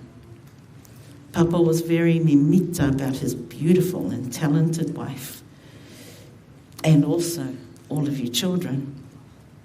Dad spoke to me proudly of each of you, and may you be comforted that he saw each of you and your character and would share that with me. Fafo, Dad loves your realness and your humour. He loves the way that you parent your kids, even when he hates the way you fussy them. Ene, Dad loves your work ethic. And he loves the way you love and care for Mum. Si o noa, Dad loves your reliability, steadfastness in the way you father Eliakim. Sa, Dad loves your passion and your fight, and how you have stewarded your sport talent. Feterika, Dad loves your physical strength, your strength of character, and your encouraging ways. Faatanoa, Dad loves the music that pours out of your heart in the way that you live and raise your daughter. Thank you all for taking care, such good care of your dad. He leaves a huge hole in my heart, which is only filled by you all and by Papa's grandchildren. Papa ia manuia la mananga. Ma lo lava le whai a inga wha maoni. Ma lo lava le wha maalosi. Po a se se le nei a fine ma le whaana o se rubia I wha maanga lo mai. Papa luloa I lo no fuanga tū mau. May you rest in peace. I don't know what I'm going to do without you, but I love you. Manuela Malanga.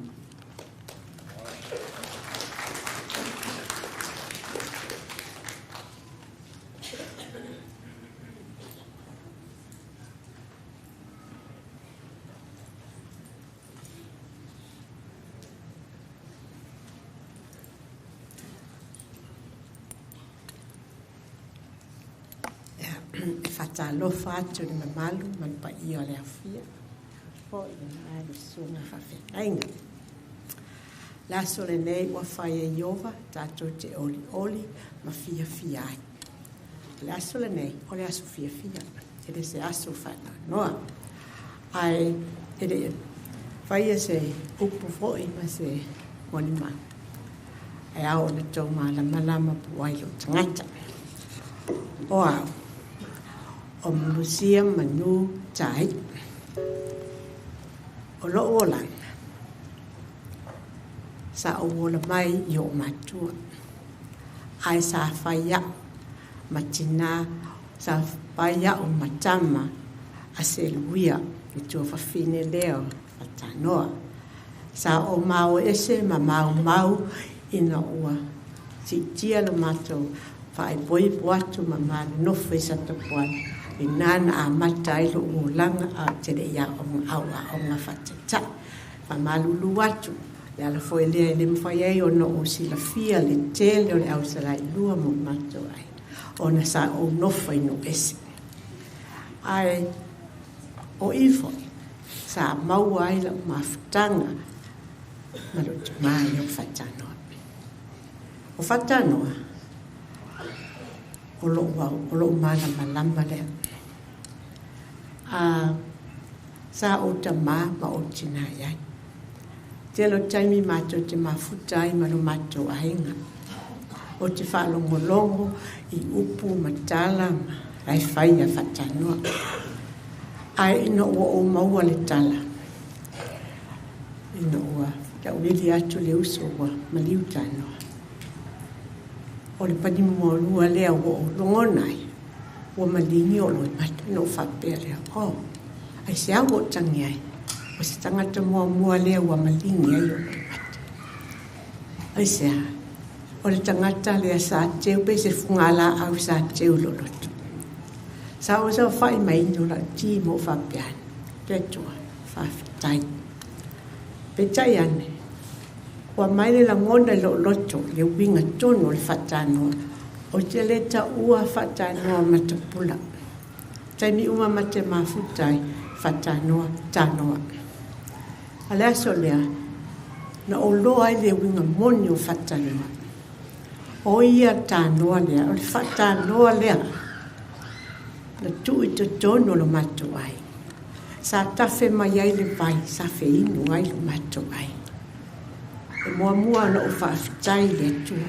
O le atua o le au me o ngala. O le atua na ia fua i ma whaamanuia lo mato ai. E anga ia Faatanoa. Faatanoa o le tanoa lea sa puna mai ai le vai. Le vai lea na fe inu ai matua o funa i atu. O huso whanau atua ngane. O i o lona afu sa saa lea sa wha onga umai lo mato ai. E ui lava sa o wha alongo me talie ia Faatanoa. Ai whaafitai lea tua o loa moni o le tangata e tele lona whatuatua. O ia lea na ia umaia e manuia i to tono lo mato ai. Peo na o wha alongo longo i moni mau. E moni ma whamahon. E le to e tele sa o moni mau. O uma na o moni mau Faatanoa. Mai lo lai titi se yo mai te taimi nei. O mea uma lava na whai. O whamanu yanga i ale tua. Ai o te whawhitai Faatanoa. Whawhitai lo wa lofa whamahoni a ta. Sa e nofo, sa e tausi, sa e whaonga i a ta. O lea o manuia. O tu ua ta mawhtanga o atu iau o nofo au mau i o Wellington. E ui lava i tale whenua. Au taimi uma o te sauai. O te asi a te oi. E whahali mai lava o whaafolinga fia peo na o masai ai. O oi o le pele lo loto. O oi o le fatu sa totoi lo loto. O le teu fungala au sa teu lo loto. Ai o te whawhitai ma o vivi le atua. Whawhitai le atua i au whamanuia. Wa vaai o mata i o floa lofa ma whamanuianga i a Faatanoa. Wa vaai o mata wa manuia Faatanoa ma ai mai se fo ele tinai a poto. Poto, you're the greatest woman I ever. Whawhitai poto. E ui lava e rei lava se tā mawhitanga na o mawhita mai a oe o lai titi. Se i o taimi na o e se ai. Ai o te whawhitai poto. O wa ai o mata le moni ma le whamaoni o loa lofu. ana le se no oe i le mawhai e whaatanoa na amo le e. Ia vi ia oe ia sanga whaamanuia pēr le tua ia te oe. Ia sanga whaamanuia le tua le whanau. Ai si le ona whaamanuia le tātou ai. Ai maisena na ekalesia. O le whaafnāra lea whaafitai.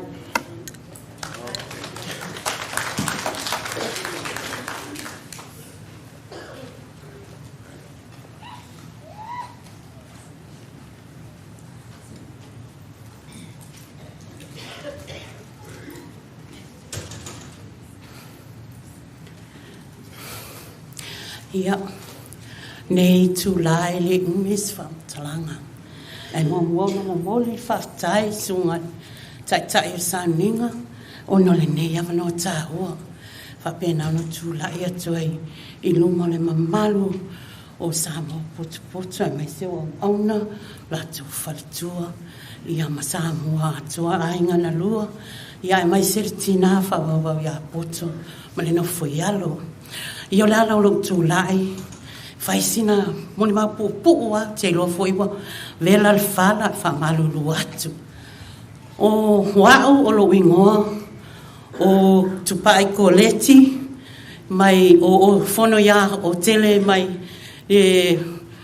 le anu ma nei ale o sala ilua pe ta o foi wa pia lua ia o le susunga ya Matapula Faatanoa o le tausonga o lo tina.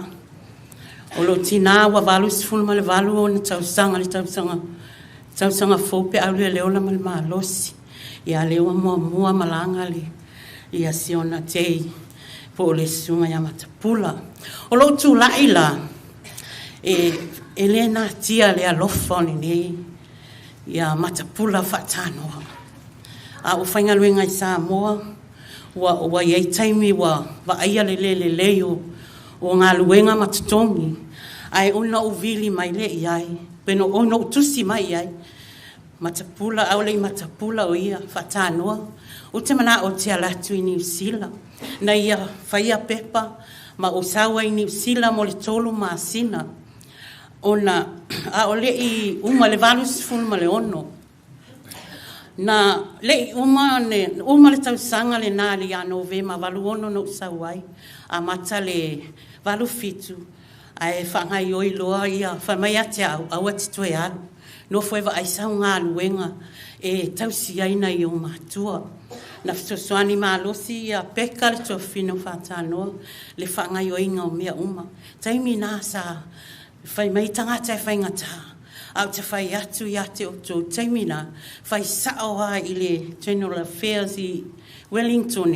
e umalele ia o mea wo unofo mau i New Zealand i le taimina wa granti la o permanent resident i New Zealand i le valu ona e le ai ma se tupe na alu ai no mo le Maori peka ma mai e lea ma le tamao ma ke rita ma sion tina i manukau stand by lola unofo mau taimi la nei wa mate ono nofoi Australia ma lo tolo ma lo whanau ale winga lo tala o ina lea sa manui ai lo wolanga i le mwhaino na tia lea nga lea lofa Faatanoa ia tea ana le ai le tama lea o te le tutu watu i o toloma ma o mo le mawina le te leo lea lofa lea tua i le loto o Matapula Faatanoa lea ua mafua ai o no tu sila mai mo tilo atu ma o whaia se mo le mau i luma o lea tua le nei a fiavi e moli mawina ilo nanga le lei i ate a malo uolanga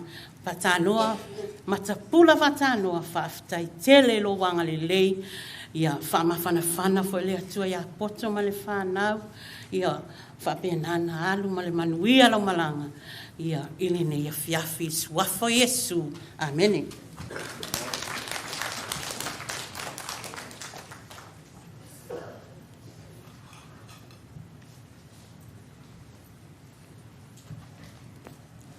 Ia, whaftai mo lo wamanoa, e mōmona o whaatalo whātiu taitai o Saninga lea fiaki. Whaatalo whātua i le paia ma le mamalu le tatu wa fio lo poto le nei Saninga. Mo soto sila fia o hao te le sia tanoa ai o hao e uso matina ma whaatanoa. Mai o lea o te fia moli mauina le o langa mai o whaatanoa sa matou wola patasi mai i totoni e se o matou a inga i sala i lua. O whaatanoa o se whaamanuianga i totoni o se o matou a inga. O le mafuaanga, o le tala le whaamanuianga, o na o ia sa tausia matou umalava na i o matou matua i Samoa. O le ngaluenga whaatanoa sa whai, sa ina ua umalea o ngā whaatanoa, whaatoa sifulu malua o ni tausanga, ai o atu leo na usta matua sa observi o i salailua, ua whailole whaatonunga ia whaatanoa, masi o usa matua ia te au, ino nofo la ua i whaile whaatua ainga, o na o la ua, ona o le matou ainga na ona i o matua ma le uso si on sina pe ona tau whaafafonga i moli mau i ua mawai atu o le uso le matou tina e tua ono le whanau ia ma matou matua e tua aiva i matou sa matou no nofo whaatasi ia ai ua tele na ole au matutua wa o onga ia pia ai tua ina matou le ainga Yo le la sa ta ofi ai lo fata noa ma lo usta matua. O la o le an no foi tau sisi o matua ainga. I o la wa ia fata no na vai taimi o fata noa sa nga due mai lava i tau singa o tangata matua na i o matua ma le usu matua ngane o se o matua tina wa to tolu la to o le la tua ngane ma la o to lua. Ia ai sa tausi la vai whaatanoa nei tangata. I le ngata la i ia lātou, ia ai e mua lava e umalole mea ai po le o le tāpena penanga le tai au, e mua lava ave le tau mawhitanga a whaiwhi au. Ua tau mamafa whaiwhi au o se o mātou nu i sala i lua, i ngā luenga whai a whaatanoa i aso taitasi. E ave le tau mawhitanga a whaiwhi au, I le tai au ma le afiafi. A wasa o wa ai lava le ngā luenga le na sa whai.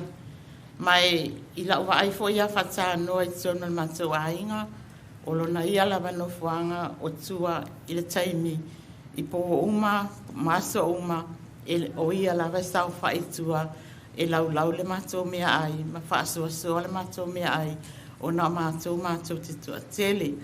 I o le la na o mai fo I nei whaatanoa o matou to ino nofo whaatasi I nei I na ua matou o mai. Ia sa o waia sa o le 5 tau lava o le matou usa matua ia Selwia. O ia sa lango ma alosi I le taumawhainga foi o le ainga I nei New Zealand.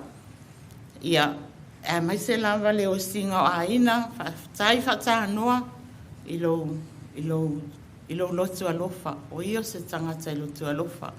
Ai o ia o se tangata I 5 malosi. Ai leo se tangata sa le leisa na onga. O le mafuaanga le na o lo utala no atu. O na o whatanoa. Sa o ia o maua uma whamanuianga mai le atua. O na o lana tautua ma ta vela I totoni o seo mātou a inga I sala I lua. Ia o seo whamitalanga pupulea whatanoa. Ia, whawhitai lava mo lau tau singa I tono le ainga ia I mātou. Ia, whapea foli tatou mawhitanga. Whawhitai atu foi sa telefoi lava na e asiasi atu e wa aima ua I na ua mai si au to olua. Ia, tinga lava leo mai. Ia, e tau mawhai atu lava masilo matua o poto. Te lua o atu e wa ai ia si au to olua. Ia, manuia lau malanga. Ia whamanuia le atua I tina ia poto whawhitai mo ngā ruenga, whawhitai fo I mali tau singa o si o mātou tuangane wa mātou te iloa. Ia sawhia ngai lava oi mali ngā ruenga te le ia ai paulawa mātou mea sa whai sa mātou asia si mai pe a mawani o mātou a manoa. Ia o si au tala no atu lea. Ia manuia lava le tatou a fiafi. Mano whaalawa lava whawhitai.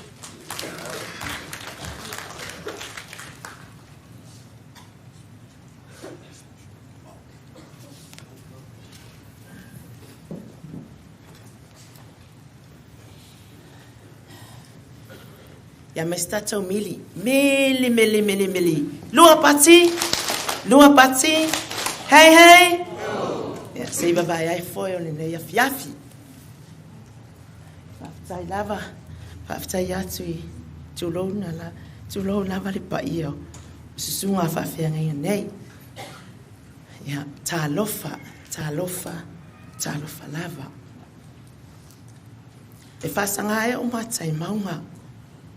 E o mai ai lo ofeso soani.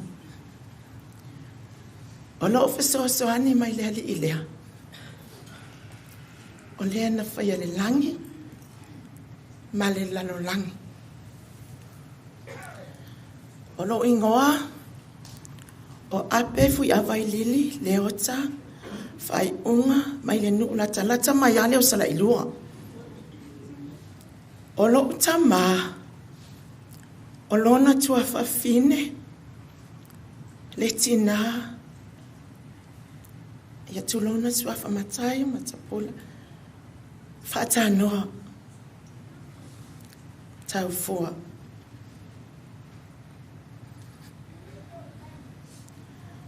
E tele ni moni mau ni ia fiafi. E na o sifonu whapipi I lava. Moni mau o umatu.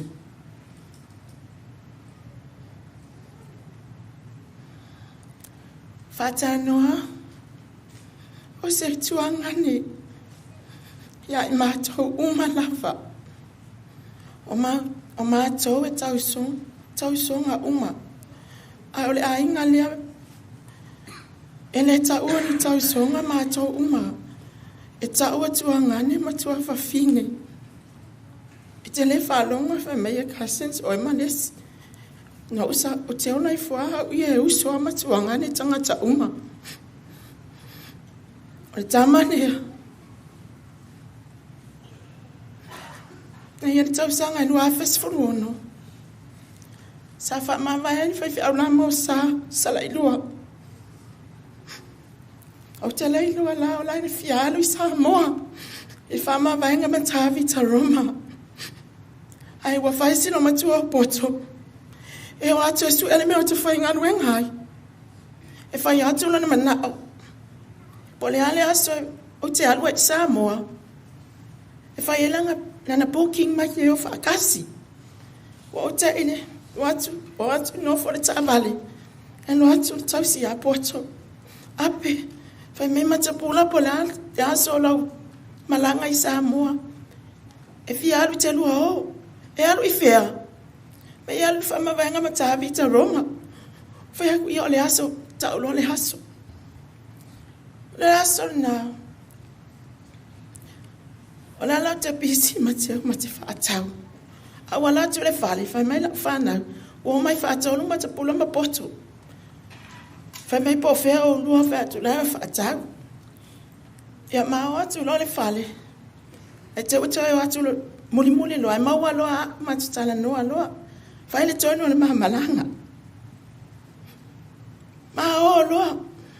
Whai mai whai se kia rento. Aku ia. Mea ngā le e whai sa ta vale ta te wheo. Iai. Mai ia. E tau asi o matua o poto I mea Whai mai. Lea la whai ta vale ole. Le rento ngai lo e poto. Whaku. Le lei. Manaia. Whai nā tonu. Ia na wha pēnā na whai. Na whai ma rento le company ngā whai tusi lo matua o poto. Whai ana te mata vale. I te company ngā te whao ngā soa. Ma o lo ma lau tama lea. O le mea lai whai lau tala. O ka se makual wha maanga ia. Whai atu o le a whai luma. I te ina le wa alele. A me se wheelchair ave ai. Whai mai lang tala. Le ai. Le mwhai no savali. Le ai le se wheelchair. E muso te wheelchair maa. O whai atu. E a mai lau maanga e whai ai. O e makua. E whai mai. Le ai. Le ai le lau savali te halua. A e wala maa o i ole me ele gate. Ia maa olo. Ia maa olo ma lau kama. Ia. Pengei o fafoi ola le me o ye au vai mai lai sa fai mai wala la vasavat o fai ya wala fai ya kwai vale je fai mai au vai o mama langa mala ka mama al ma o mama le mama sei ma o ku no ile mala va le foi le ia pia fai samo la fa ka li mele ka mo le rento ngali fo marka vale Lala kau whai ape paskama. Kau whai ape paskama. Sili mai loa. E whai se insua whaku I. Oso mai ala ukama whai iri kama leo le kampangi ka avale. Oile ai. O mo mang whai me poto mei o. O whai ak. Matapula. Kele olua me poto leo mai ma ape. O le whai a o le insua ka avale. E kokongi e ape. Ia le kau kala lo fwela ukama ngofo. Ia ngofo ale la ukama. Maolo. Le mea lai mali ai. O maongi sa makowo o mamasi o tō. O makowo I sa vai. Nga mawa kua bala ukama ku ule fale. Ai kabiroa ule bretolia. Nga le sa whai la ukama kilo. E lama ala ke miki ala kua ifame. Kao I fea. Kao I fea. Wa ilo skoe inga. Wa ku ui ale fale. Ale o ke fea lua il maka avale. O olo ile siaso. Mai loa. Ka kia ngai kai. Ma ke ola isilo makua fua. Ma ke o isama la. Le ala whako amako kau ngu isilo makua fua whako afkalangua. Ele e lewa whai mai. Fua. Si mako wow. Whako fua. Oi. Whako ako mai ngai awhamela kou koe o. Whai mai. Se mau ke o langa yeni mea wake o I. Al pepelo. Ole sifi o pepelo. Uf nganga o mao. Mai yari ka avale. Whako oka. Wa maanga yala ukalangua isilo makua.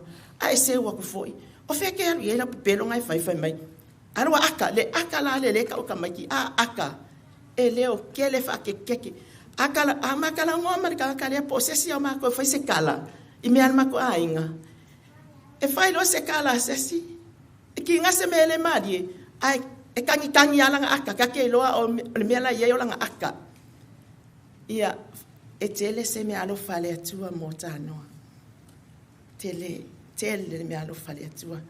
Na tu umor tua ngane lea. E pe eula I ai whai mai o whaatanoa I whaavasi. Ai whanau me whaavasi manuia. Tanoa. Ai lau whanau. Nai tamaiti mātutua. Alu fia lau malanga. Manuia poto si whanau. Manuia tele whainga malanga tanoa. Ia o se mori maule a mori tuangane.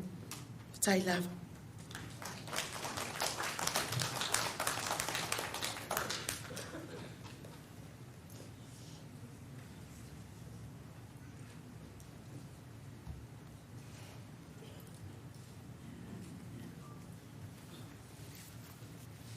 Kia ora, my name's Michael. I work with Fred.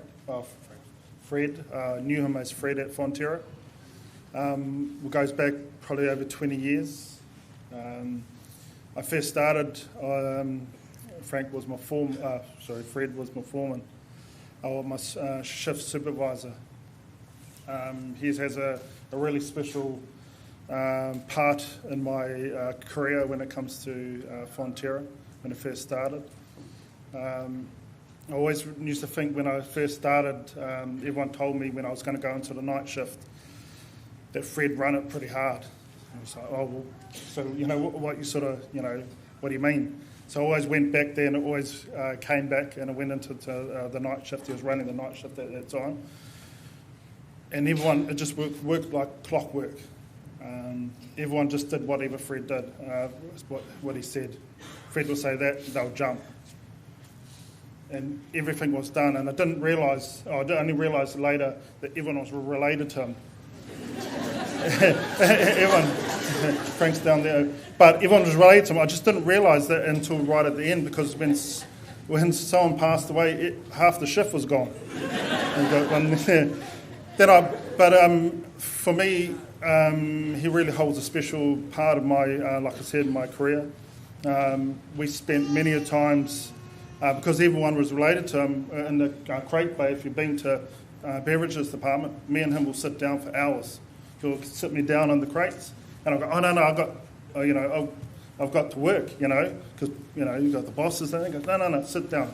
We'll sit down for hours, literally hours while everyone else is doing our job. And here's me going, are you sure? He goes, no. Then he'll start talking to me about work, similar to what the boys talked about work, because I was at uni. I was at art school, just telling me, don't be here at this, at the factory. You don't want to work at the factory. My dad was here too, at the factory. Don't work at that. So he's always talking about going to school, working hard, doing something other than, being at at Fonterra. So, but we spent hours there. We talked about life. We talked about Samoa. We talked about how he was brought up. Unfortunately, he did tell me about his boxing career, which I just found out was a lie. But everyone just, really idolised Fred. We spent, like I said, I spent 4 or 5 years on the night shift at certain times. I was at our school. Each time, every holidays and weekends, I would come through, and he'd set me down again for hours and ask me how I was going. And all throughout the years we talked about, I came to him one day and had a Māori tāmoko on my arm, and I was telling him about it. I'm showing him there, and he goes, "Oh, how much it was?" And I was about $900. He goes, $900. And we were in the change room, and then he started taking off his clothes. He started, "I can give you this to towel for about $50 if you wanted to." And so have all them sort of ones there. So for me, he really entailed a lot of humility to me, hard work when it came to it, about striving to be better. And for Fred, over the years when I started coming back from uni, I told him I'm going to be, after uni, I said I'll come back for another 6 months until I get a real job. But I ended up staying there, end up working under him again until I started going up. And then from that point of view, I became his shift supervisor, his manager. And even then he was telling me what to do. He goes, "Oh, Michael, just put me out in the crate bay and the forklift. I'll just be out there." And I was like, "We don't need anyone out there. I'll still be out there." Then I'll have to go and tell the team leaders, go and get a call back in so he can look after Fred's job. But I got a huge amount of awesome memories. I remember we used to have, when he had the once on night shift, when all the Samoans were there, or the ainga, and we had a couple of us Māori boys, and we just didn't realise, why is everyone doing anything? Because they'll go, "Hey," and they'll run through and they'll do his job, or they do everything, which I didn't realise. And he was saying it to me, go, "Do that," and I was like, "Oh," and you had a few of the other Māori boys go, "Oh, that's not our job, But over the years, when I get to know them, and then I didn't realise that over years I was actually doing this. I was at the end, so I was actually doing it. And I remember some times we used to get off at 11:45 at night, and then we had to do overtime. And it got to a point where he'll ask, "You want to do overtime?" I'll go, tomorrow. And, no, okay. And then I'll keep doing it until it got to a point where he didn't even ask me. He just knew it. And he said, I'll drive you home in the blue van. So even I got a bit of experience with the blue van, getting right home. But we ended up going through, and I ended up helping him out. And I didn't realise at the time, it was my love for him when he used to look after me more than what I sometimes say to my wife, more than or as much as the Samoans, which was has had over the last 20 years kept with me. So. From that point of view, it was really a great one to know your dad and your husband. He had a huge amount of mana when it came to Fonterra. Again, he was a person that everyone respected. He did his time. No one faulted him when it came to what he needed to do at work. And I was there when he retired. And he does hold a special place for me. Cheers. Thank you.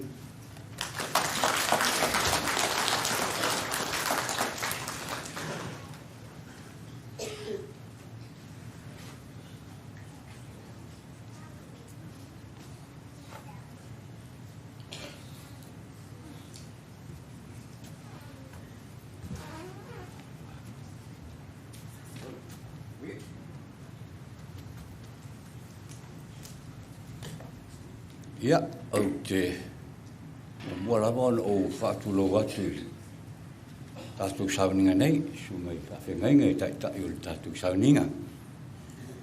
Ia, whawhewho e le ia lasi o le tātou sauninga. Ia, ia le motu le pāua I loa. Ia o au, o ai o lupo Paulo, mai le nuo le iafu. O utula I mai. Ke vai mai ara ngoko ar kako wa akasiari kure iai. E nā o le itula wa o tō tātou whaafonga mai lea. I le tala anga o le soifuanga o le neitanga tā mi o le lei. Oai, o whaatanoa.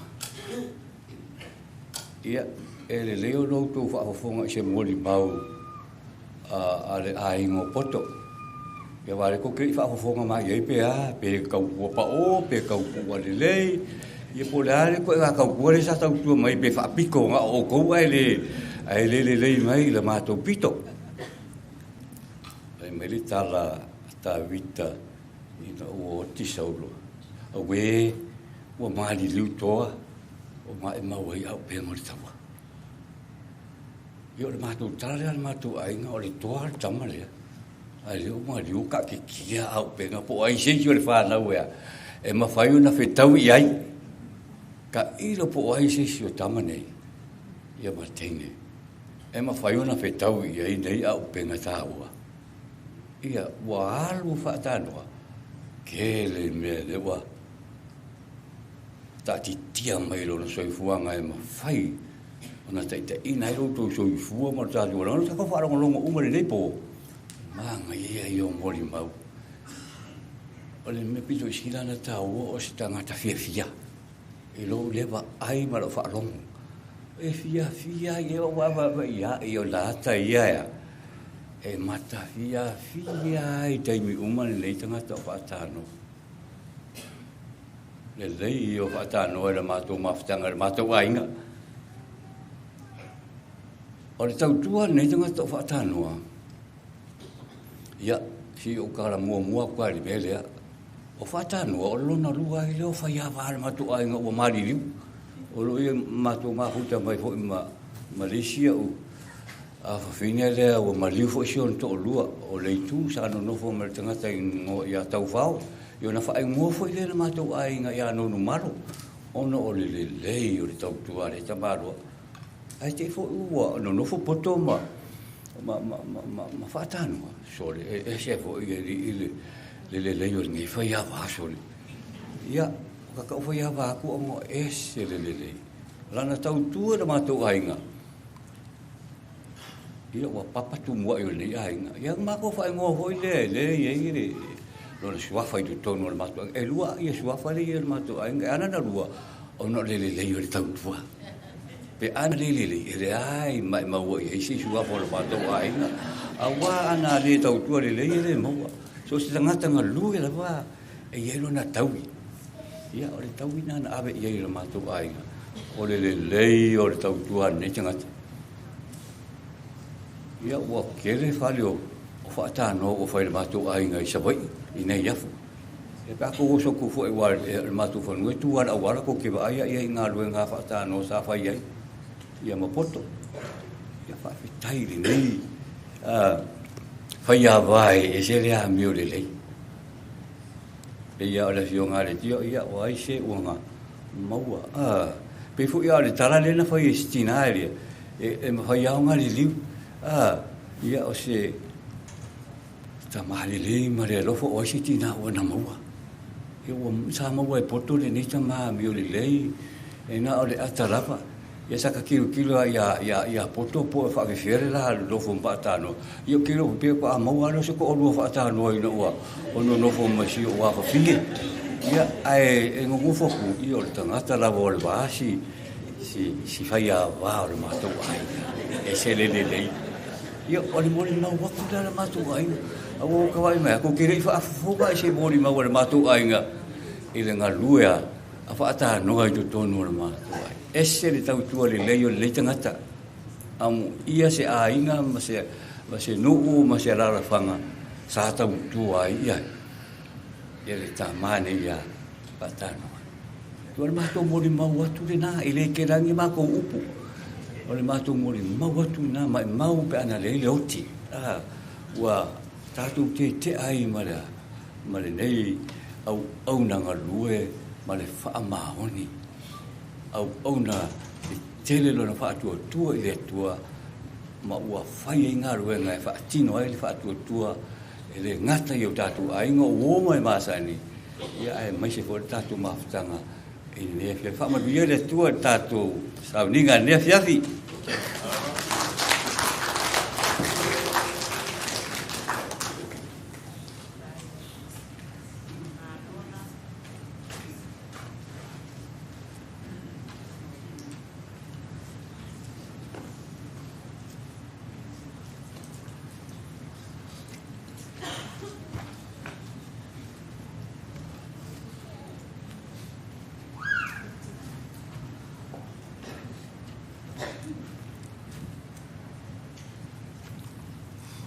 Yesu wafo man maro tātou wali o Yesu ki bisu. O te whataro whatu hai. Sungai whawhia ngainga, Kristene ma whatua. Whawhia ngainga e aro pati, whanatua. Me se foi sungai a tāwita. Me se pa ia las. Painga na lua, ia mai. Pa ia o nei sauninga mamani. Yo, sauna no foa. Ia te whai oi tāra matua e ngana. Awale umi tātā toa le longo pea. Pea umiri tangata arai. Ia, ale wowa atu la tūra i me Matapula. Ia, whamaru atu. Ona awanu malo roto e te rei tūru. Whai sa opuru tamale. Ia o sa olenga ma mawhana. La rei tau tāna ia. A taimini. Yeah. Oa. Tu ia moli mau ia Matapula. Anga wa no o maini. O Matapula ma potana. Ama ia ne o mai. Ya siak sa ma fa mai Matapula. Ma mai lo ita mai ya tau no le ambulance. Ya olwa ni.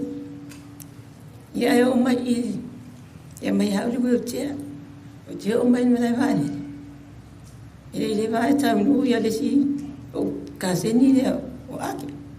Ma te oru. Ale o mai ya Matapula pot. Ya le me no ma to mo fo mai ai wo. O to ai le titima. Ya le o fai ma to ni ai. Bisi solo Matapula ma pot. So e ngal mai le na mai ave ambulance. Le la fa pe o ave fan mai. Ai le usia ki sa wa i o tara. Oi Emmanuel. Ai wali mata usanga o mato. Ini sila marafana. A Matapula ma poto ni mato no foi. Ia to iti sa usanga o mato no. Ia na mato ba o le fale mato o ia. Ele umi foi sa talanga o Matapula. Ese mane mali. Peo na mole mau nei to fa finema. Mato tau songa ia. Se o le ata la valta mani. E te le fia ata isinta peo si o loaren famta. E te ata fua o lona ata o lona fia le faani mai. A mato no foi langa poto. E musu mai te avistei. Aru poto e mai poto vai stata o koko. Mai. Te ro e lungo. O ia te roa o unga longo. Se vai naia. Mai te ro longo. E ese lo o foi se o toro. O poto e fai la vaso se mia te mana ai. E tu ia fa pe te no fo poto ia. Mea lai titi poto e te matua. Ia. Ata le go. Ana fa pe poto po a mata la lai fa ia. Mai le ai urina. Te no foi la vai. E lai pe ia la te se la ilua.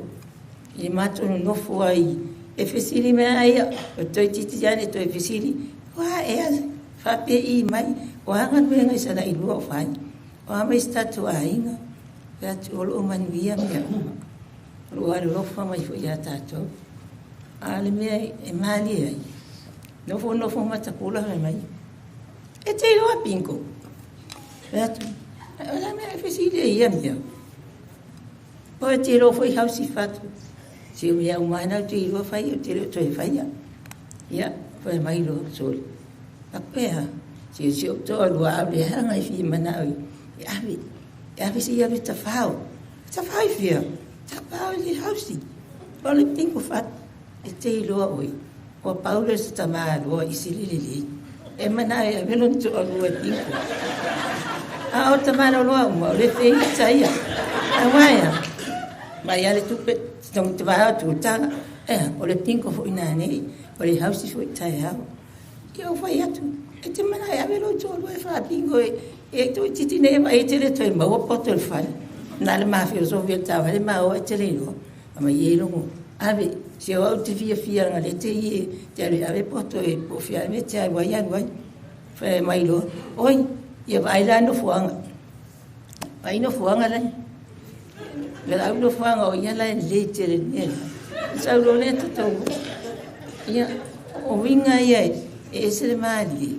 E no fuanga fai mai fu ile. Pe tau whao so wha. E se lau tau whao so. Ia mate o ma o ne pinko. E raki ma pinko. Mate o atu amba o mai ia. Ia tu atu sina lima se fu. O le maali ia o toi. E se le loto alofa. Loto alofa wai. No nufo hai. Ma la whana. Ma to o ma o le whana. No foi lau nisma tamiti. Ma o le whale ho. E le foi na ngale e tia. Anga mātou ia. Me a inga e tasi tonu si whalana. Se rei lua, ma tenu nofo umai. Ia le wale inisi.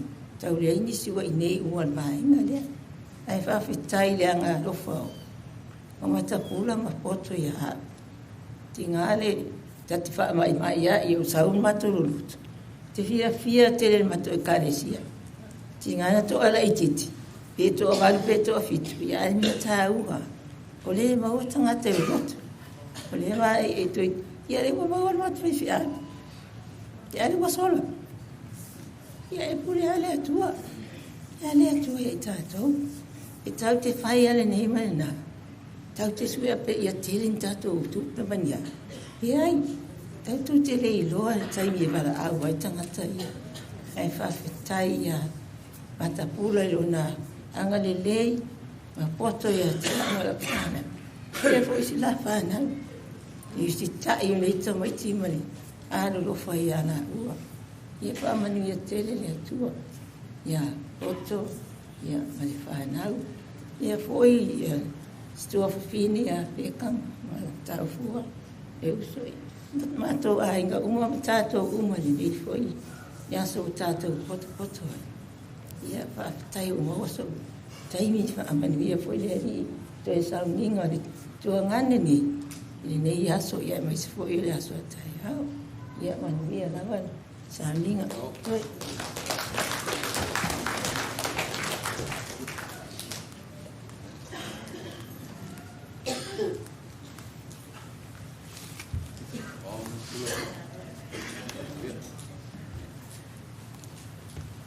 ia whakaro Pele skenge ba te fo le sungan fa te ngai ngamba. Ne i o kofi o kele ku mai ka ofika ko moni mau. O le me vo le manga o mi ai o le pulo le kai mi o le kuai mai o le lengo va ve ngo sa vali mai o nge ia. Kai kele mo le mango. Ne wo ia e mongi a fo yo lo fa le ai nga ia. Amaru wa. O pe no ngo fo ko be le fala ai. Ia o lo fa le ai nga ia ai. Pai ka vo wa ya ku lo ko mal ya le vola la fa pu ku sa moni mau ki moni mau wa u ye me ngo wa ya i ma ma ka mai la wa ye o mai ke mi ngai ma ko ma ka ma me u ma ye wa ko wa fo ngai ma ka pula ine ya ma se me se sa o le anga u le lo a ku lo pu sa me le o le pa o ma le si so le anga u le lo a pu sa le ele fai ngi mafa pu sa le sa ma fu ala kala le ngole a inga la ku ia ku a ku a ma ka mai e lua ke nge ma le la ku ngangi e lua ke nge ma le la ku ngangi ko ko lu la ko ma kai le o la ku ngangi ai ka ku ai ke nge ko lua la ku ngangi ko kele fa nga wa ko fa finge i o ko inga ma pula kala sala ilua nga sa ya sifo e ko foi on ko fa finge o mo kwa mali li e a pere alu ala ko ngange fai se fe au o la ua e fai le fakua kausi o le pinge fanga uma keke mga kala o kuwa finge o makapula e ka uma e makapula ma le mako ngu o le fanga o makapula fanga u fo ia o ngakua pa finge le kai fefe o la ko makua e le fuea fo ia o la ko makua ai makua fefe ai ia makapula mo maunga makua fefe ai ia ai ala foi la vai e le fo ia makapula e se fo ia fai kuangangi o i fai kua finge ma e le fo ia ia le pe me e ala nga fefe fo ia fanga ua o ngua finge ia o ngai sawa ia ka polo le ia ainga ala ku pe uso ape kua finge e la ku fuer kama lo uso e misa o le al ko inga fue ai makapula fanga un ku va finge e le mangileo e le mangileo e la ngonga voi ka mai ki wa ma ku nga faile i o la kai ko lua la e me fa pe ai lo ku ngange pe kasi ale kala kengi e pule ale ma ku ngange pule a ma fo ngo fa ia ku ngule ma ku a ke lo pusa le un e se ale me ngo foi ku va finge i o lo kama ia u fa se lo kama i se me ngo fu mai ai e ni se ma ku fa pusa e fa ia la sa e uma longa fu e uma so soangi wa ma ko e ka koriko ai me lom fa ka ngoa ia mai malesi mo le so soangi e fa ngoa ia le uva ma fa ngoa nga wa la ke ai wa la bu ka milo u le fa ngole umuma ia o le fa kwa inga nga makapula sa fai sa o le kala lea nga makapula ai nga uma ia ko va finga makapula ia o aso ia le o ka pe fa ia o nga e pi mo warunga o nga le uma ka makapula nga ngofo e fai le ainga makapula ka ko masang yung malaka ko ngu e le a fei ang pa makalanga o nga paua o makapula vo i sa o a vo ile le winga o makapula vo i ava pereka fa poko makakokala ngua kulou po ai o ka ko po ai o sesi nga oi ala la usabali mai i fala poko ngole aka ko e aka makapula fa isa o ko ala pula mai ma ngai e o kala pe ngai le nga oi ia e fa penga o winga po ai fo ma ko ainga e ko inga winga vo ile e fai a ko ala pula mai e fo ile le fa pe o ika ala ka isa o a sa ro makapula ngei o kai o son makama o makua ko e o mai uma ko e kala ngoa ai e se anga sa wa ai ia ka ngolol makama ko fa makala ai o lo kama an ko le fefe ia ke a ke le lo o wa makai bi ko sili o nga papala le melo le faisala ia o ko anga ko le fefe ia ke a au sala ngei la ba po wa ko me fa ya o nga sala o wa fa me ai u po le mu wa o su e sala i o fe o ka su e me sala ka o ke ma ki ba ai mai se ha o ka ngo lo le po fia wa sa u ngei ngo lo ka ngo ma pu fa ma ka mo winga pa ka ngo ko ku ngo le ainga ai winga voi le pe la fai mai le se fongo o ala en fongo fo ie e fa longo lo se me vo ile bo la e ve se ngui se ma wingi kupe pe fe wa e ko e ala nga kwa i me le sa fa ia ha pe nga ngo winga ma ai le ma fai o nga loi ngo waya kwa o maringi o ngalo i makai ngo fai le kala ngalo kama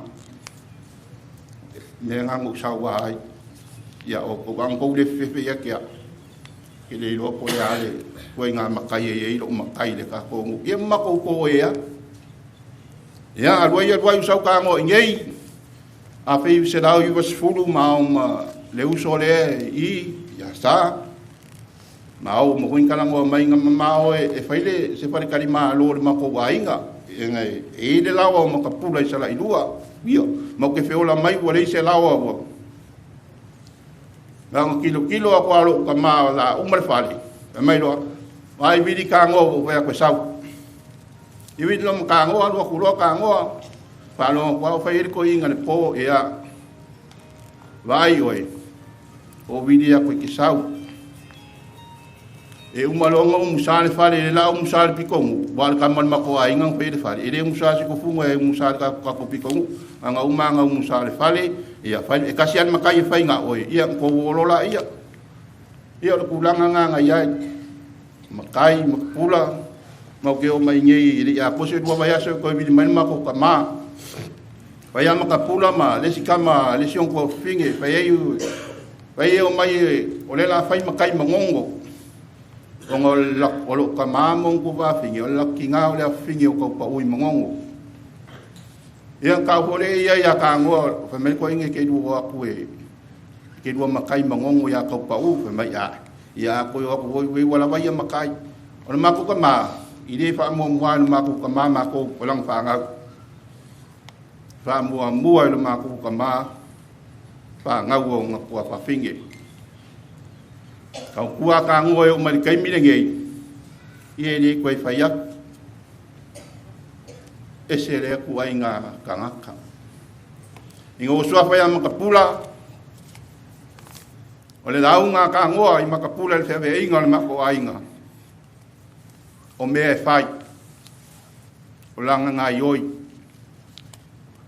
ai le leisanga lau o le lau ngā ka ngoa a Matapula o le mingoi to venga mako wainga so se mea a makakaskasi ko e a fai ko kasi ai Matapula le paka ngol mea verisi fai si ia e ulala ia si mako wainga vai o Matapula ani kai minga ia umala vai ia le fa roi Matapula mangikupe le mo mako wainga fa roi mal kusiaki kala ngo amma ko e saingi siaki paka ngo ave mai le kupe ia fai fala milave la unga nga ka malo le I kau singa ma ko ai inga ua mai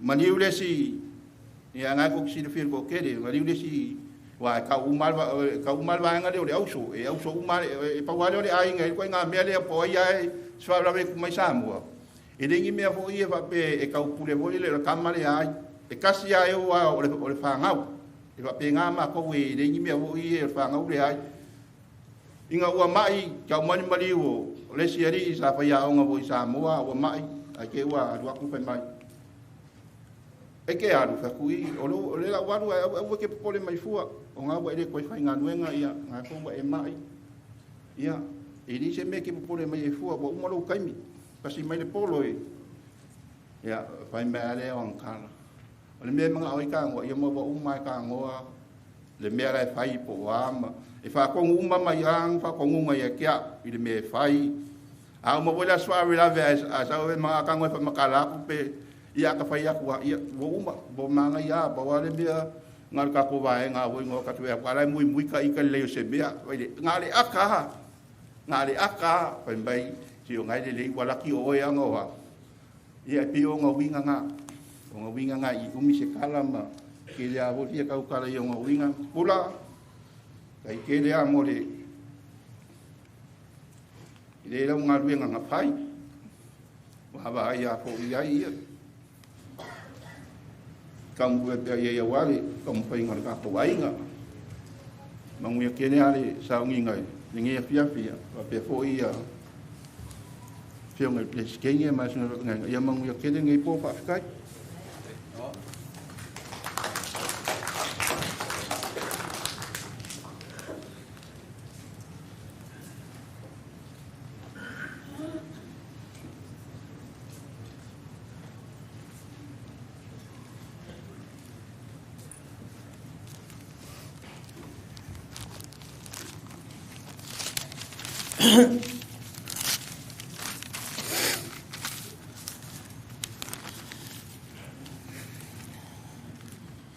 E mo te whaatalo whaatu I lau sasunga le whaawhiangainga. malau au waa, whaatalo whaatu le pa ia, o le ekaresia, a inga lua, uso ma e maasani. O te whaatalo whaatu i le suafa manu malo o Yesu Kiriso, le ao o le ekaresia, a e le ia mataina se tautalanga, e ta tau o na whaali, atu ai lo o nei tangata. A lo o ingoa o te nautala, o te sau mai, loto lua I sala I lua. O te fia tautala I le mawhitanga o le neita ma, o lo o to atu mai lumai, e mua mua o se tama alofa, ma le fea alofani. E te lea taimi mai langtala, alofa lo whanau. Alofa lo whanau. Hei whaalei toa hainga. Alofa lo tino.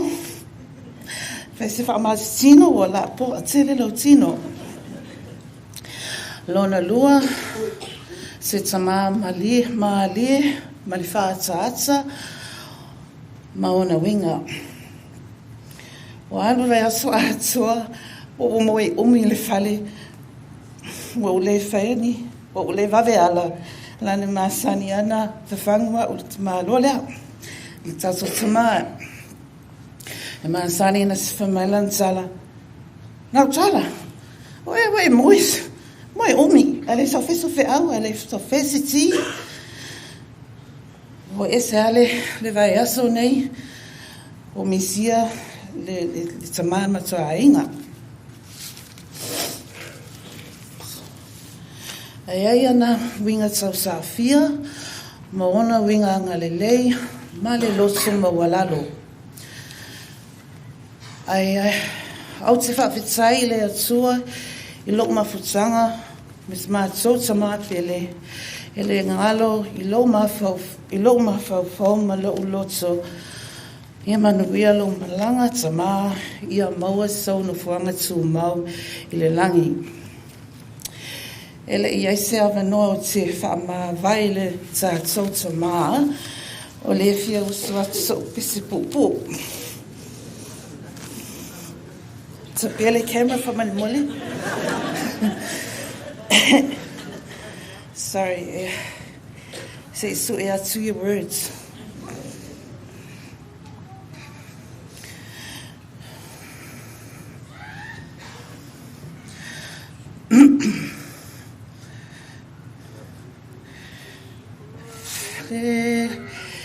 I leva o mau, talo whaila o lue, pele ua leiloa, ta mai o te hine loa ngā solo mai, o matai tilo tile, teles, wai, Watso ulu mai, o le sao mai ceremony. Watso ulu le alofa, iluma o kipiona. Oi, oi, oi, le malai, o le o tifata te Alola nie la ufua rosa la ufua veloveta la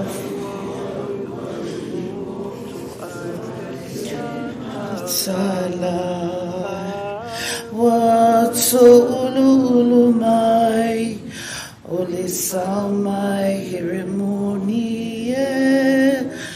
Watulu le alofa ilunga o kipiona. First time I ever know.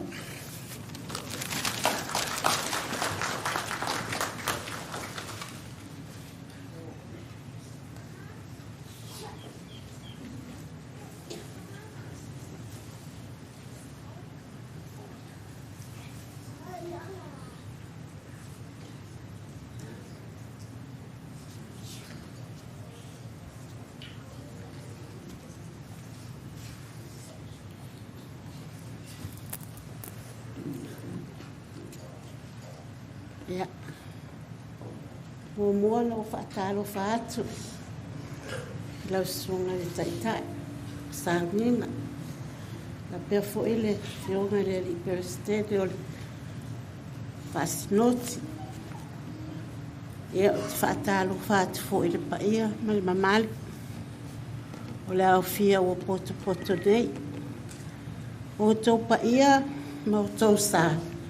Ia o le ale o la vai e se tala lo batua. Ai o lo tula i atu. Ia, e fia fai fo sina. Tala. I le mama futanga ma Faatanoa. O Faatanoa. Ele ai so maso o toto pe mas so a anu. Ai. O lo ingoa. O e seta. Si a osi si utaia whaalongo.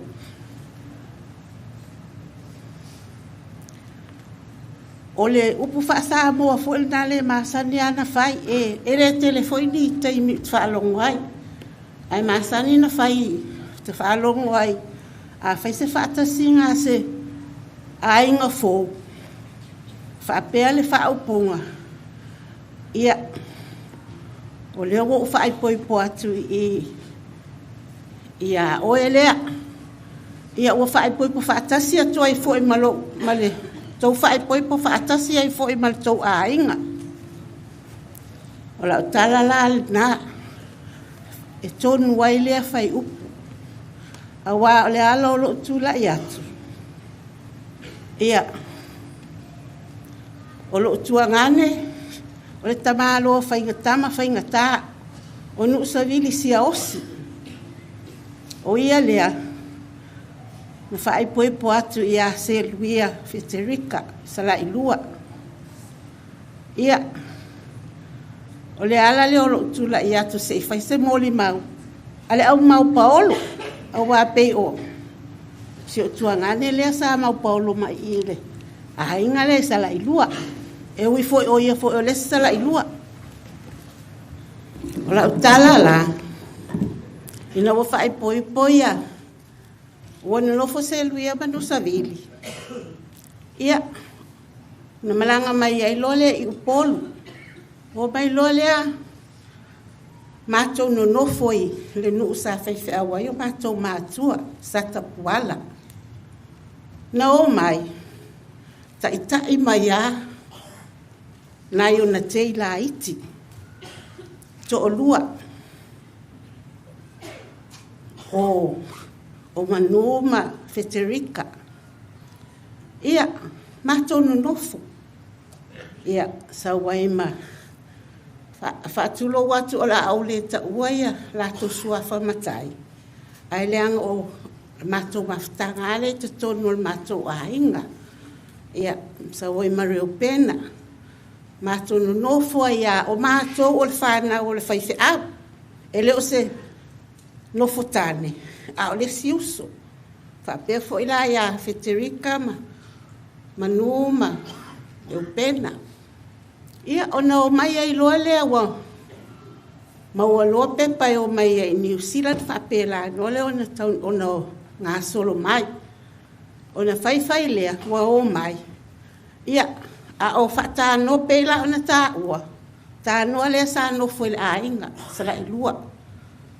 Ona mato wo mai loa le i pai loa. Whatau el mato whanua ma mato no fuai. Ia wa whaatea mai ai loa le si vaenga te le i vai loa ma te no fuai. Ai, o mai le si vaenga i nei. I nāla lena mato ma futa e mwhata noa. Ia, ma whai o na pepa e malanga mai ai. O nā alualu leo le mato ma futanga, ma futa mwhata noa. Ia na o mai fuele mana o tala. Ia le lato tina, ia masia ma peka o la ititi. Matou ma futa ia lea sau malanga mai lo fata no i New Zealand. Ina matou no foai. Ia o se tangata fo ia nga maalie. Awa ai fai atu ia fata noa. O fata noa no fulfale o matou e o ia onga ma whaingalua. Ia ai whatanoa. Ia na ole ata lava. E tali lava le ata. O winga i o whatanoa, o te iloa ai. E yeise me alofa le atua, te lele me alofa le atua ia whatanoa. Ona o ia, o se tangata e loto maua lalu. O lona loto maua lalu lea. Po le ale te leo se tala e whai atu iai. E tali lawa i le ata. Mai e tonu wai le upoltus pa ia. O le ata. E le liu wave a ialo wita. Po le ale ita te ala tuma oe. Ia e se le liu walo wita ia whatanoa. O na saulo leo whatanoa. Manuia o na pepa o malanga mai New Zealand. O mai umawhai alato o mai New Zealand. Ia, le winga na whaatanoa, pe una tāua. Ele i lavaso na o oina. Ai ole mea alofa le atua. O ia o se tangata i te le loto. Whaai loa iana ngā lue ngā whai. I lona tau nu mai New Zealand. O lana ngā lue, tau si atu le a inga. Se ia o ina whai lona a inga. Mai a ova ai ngā lue ngā whatanoa. I lona loto tele ma lona wha maoni. Le lawana whaai na ia i lunga i lana ngā luenga. Ma ua mautu ai foi. O te rei ropete o te whianitanga tain o inei. Tua i mautu lava a lona a inga. Le foi la ua vai e siana whanau. Pefo ina tā ua li tamaa kesi. Tama ua umatu nei sau. Ma vai atula na mara mori mau. Pai mai ua maali liu toa. O mau au penga. Ia. Ole upule o tuspa ia. Ai oa. Tari tonu le se au penga a whatano o mau. A ana au penga ia na tu inatu. Sa ngā lue ai. I lona tautua o ia o le tamao le ainga. O ia o se tangata e tausi ainga. Tausi whanau. Sa ngā lue ma lona loto tele. Lona wha maoni. Ma le anga malu. Loto mawalalo. Le ua wha aia inai. Ia wha pena ngā penga na ale tauta maa. Sa ngā lue ai. Wha aia inai i lunga. Le watu inatu ia te o tōl whanau. Ia tō muli ai. Ba sāwa vali ai. Ia whaola ola i ngā ruenga le ia whatanoa. O te whiata ua fo ila o whafta ia whatanoa. Pe ona o tā ua le matou a inga e le ta ua se. No fotane po se a. Matou mawhtanga ma. Whanaua. Tuangane i o se ruia.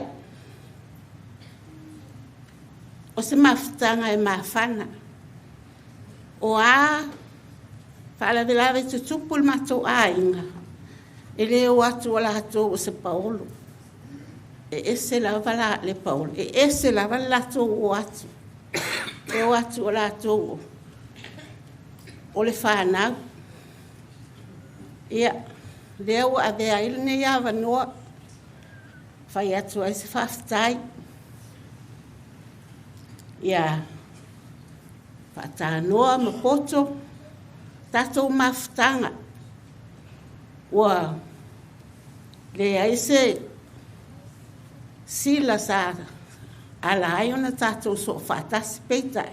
Ai mawhtanga lea. Mawhana whana. Sa whapea na tō whaatino ina.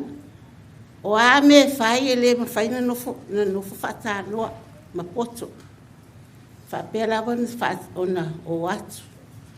Whapea fo ia Taufua ma Peterika New Zealand o i Australia. O la ufaso tai fo i male lesi vaenga la i Australia. Ai whaftai lawa whaatanoa. Whaftai mua ngā ruenga le lei sa whaia. Whaftai fo i ono ro whaamau popoina. O le whanaua si o tu whine a se ruia. Wa whai lava o lua ma whaatama ia. Ma kerita ma na atala. Ia whaafitai ma lulua whaamau popo. Whaafitai mo lulua. Whaaya le lei o ila ua ma le lua talia o ila ua. I to tonu o le tō ainga. Ia ona pauleo se mōri mau. Tau ina ia manuia lau malanga. Le au ona le ie ma le whaamau ni. Ulu whale mai e le fia o lo wali. Ia soifua lava ma ia manuia whaafitai.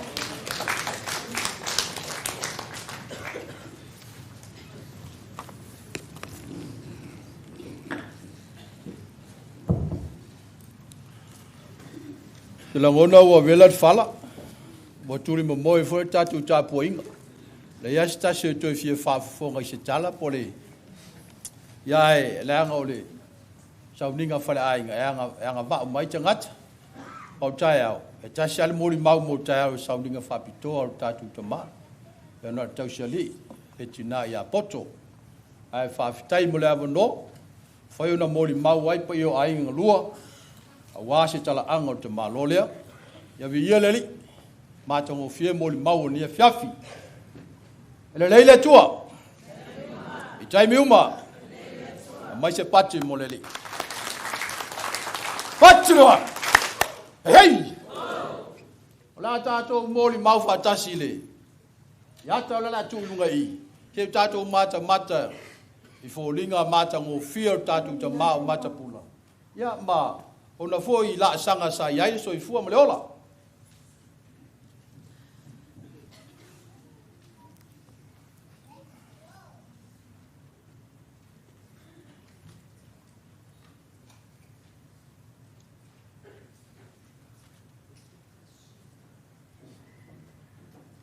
Hi, my name is Inakim from Taufua, and I'm the son of Lisa and Sioloa, and I'm the favorite grandson of Matapula. Sorry I couldn't be there, but I thank you, Papa, for being there when I needed you most, and I thank you for making me smile when I have a frown on my face, and I miss your smile and your Samoan jokes that I didn't understand. And love you, and manuia lau malanga.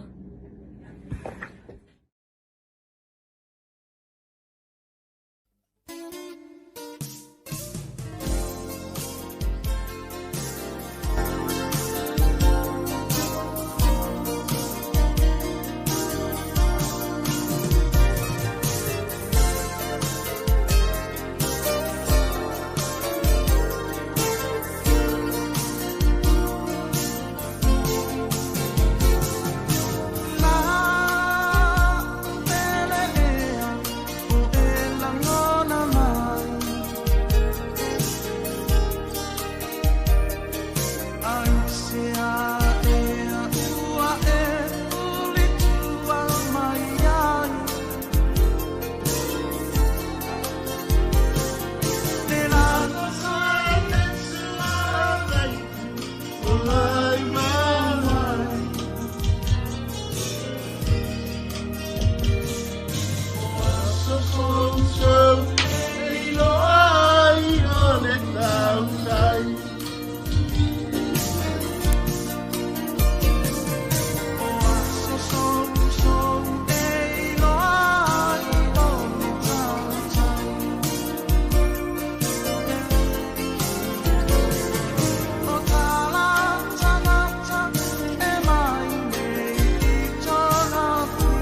How high is it? 6.2 kilometers.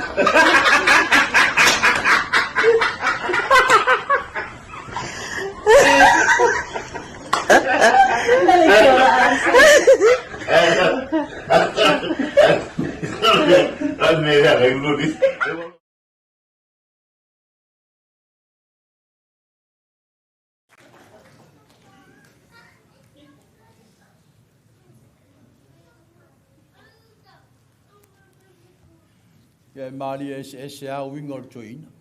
Le foto si le sila ma mai mo ia. Ia mo ni amo li mau. O stangata fia. A stangata fo ia tau safi. Ia vi ele li lon soifua. Talo si ia fa pia ka ko toina nei. Ia e paftai. Ne ia so mo wol mau le. La so fia o tatu to ma. Ia alta to nunga e. Le walu si o tatu to ma Matapula. Ya, tu ua tātou, ai tā ua mōri mau ne yaso, whai mālai tā oso inai, lo soifua, oso mātou wola, au tātou iai, nina langi le tū mau, o le loa, o le walu Matapula, ele le pona ne po tai au tātou, ya tālu si ia le lofo le tua, ya anga le pele tua, whatau nuu, ya fuafuanga, matoi sau ninga, o tātou te mānei, lo nang lei la tato vi vingo le tua lua se la onus fumleiva le pese lua se la onus fumleiva le pese la tato pese ai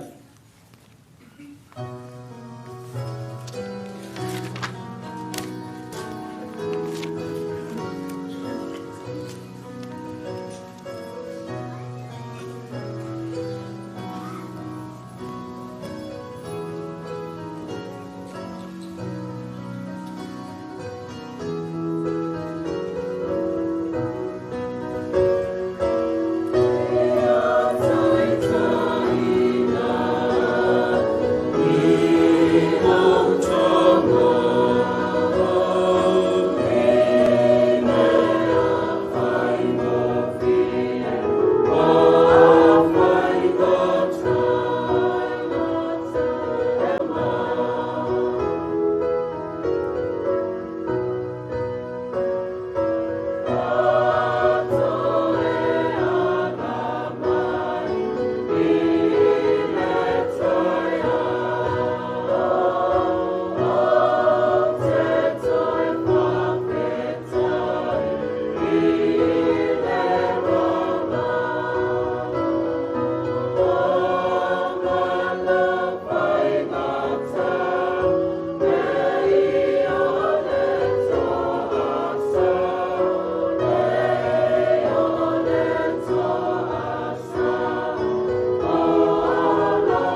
Siau la le i.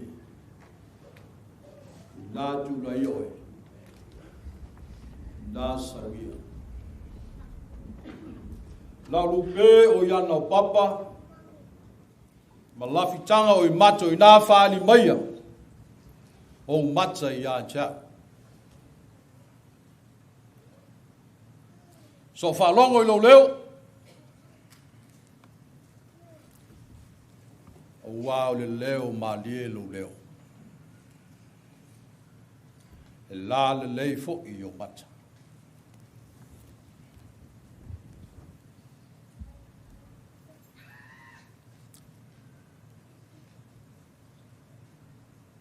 Whalongo ma le tutoa lea fiafi mōri mau. O sa fiafinga ma talaanga o le tamane ia Matapula.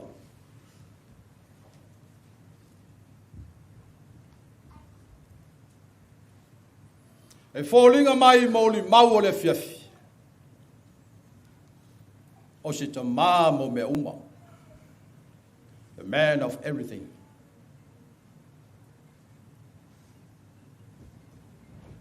O lona winga, so se pito, so se tulimanu o le ola o le tamale.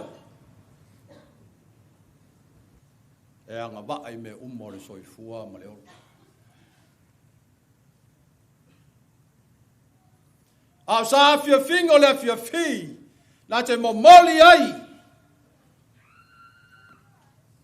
Na te whai loa ai. Na te tau mai ai a te tātou langona. O le mafutanga, pa ia o ainga, o le whanau, male tamā. E mai nisi o mori mau, mai maue pe ana le ai le oti.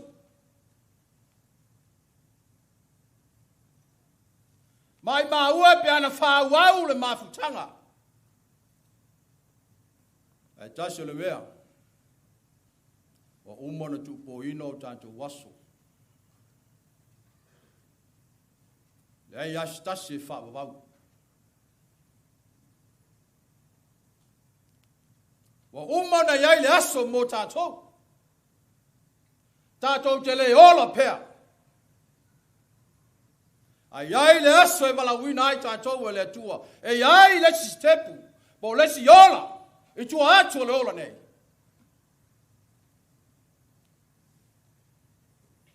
A mo onga. Fale tangata, e whahau o pea. Nā te whamatala mai wingo le mafutanga. E peila o le tustala o Solomona. Pero tusin tātou whaitawina o le pesa Solomona. E nā te whamatala ina mai lona langona, maona manatu. E whate tau i lana pele po lana mana mea.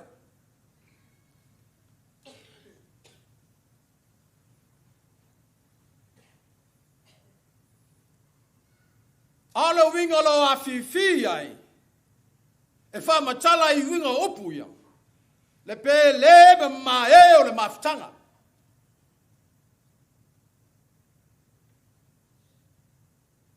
I le tele o aso ma le tele o tausanga. I taimi uma maaso uma.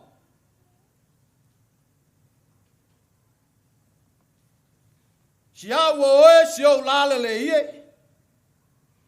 I nā tu la ie oe, i nā sawia.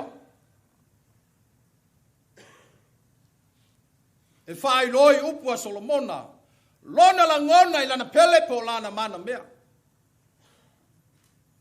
Ua malia iai no loto. E le fe silingia e lona ola. Le mafutanga ma whanawhana.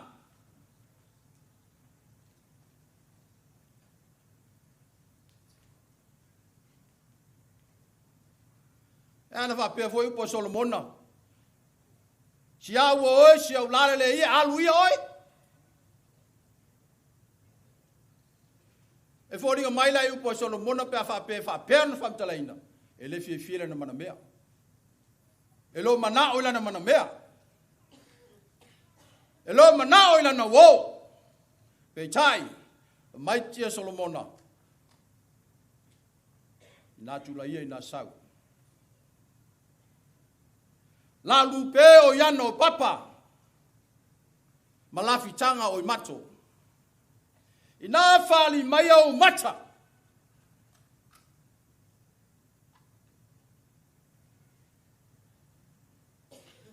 Whali mai a tia. Mo onga ia. O sa fia finga ia fua le loto. A le loto o malia le mafitanga. Le loto o malia le auaunanga. Ai e whape umar fina ngalo le tua. Ila tangata whato tua. Si au oe. Le au na ie. Si au lala le ie. Tulai maia, sawia.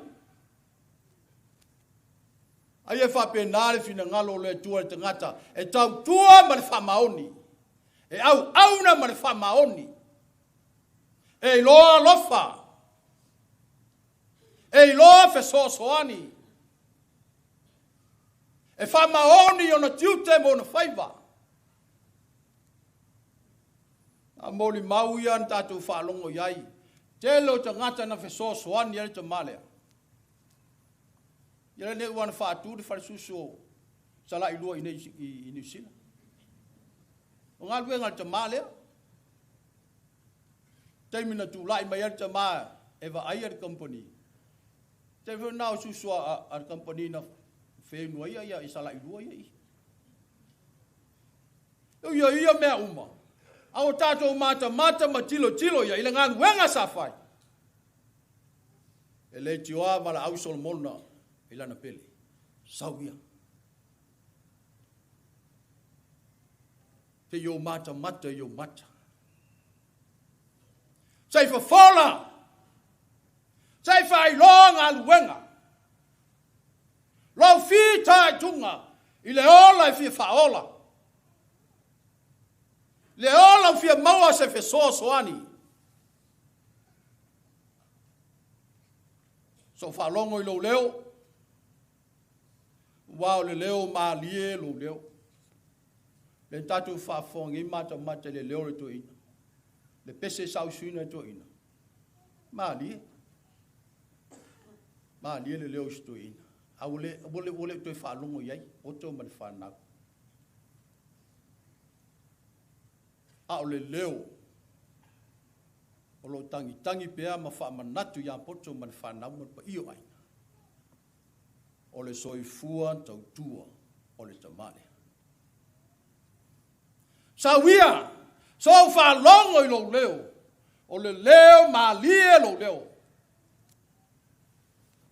E mai le upadusi au le ie mai whamauni o fali. Ai se afi fa fonga I pele tu o leo.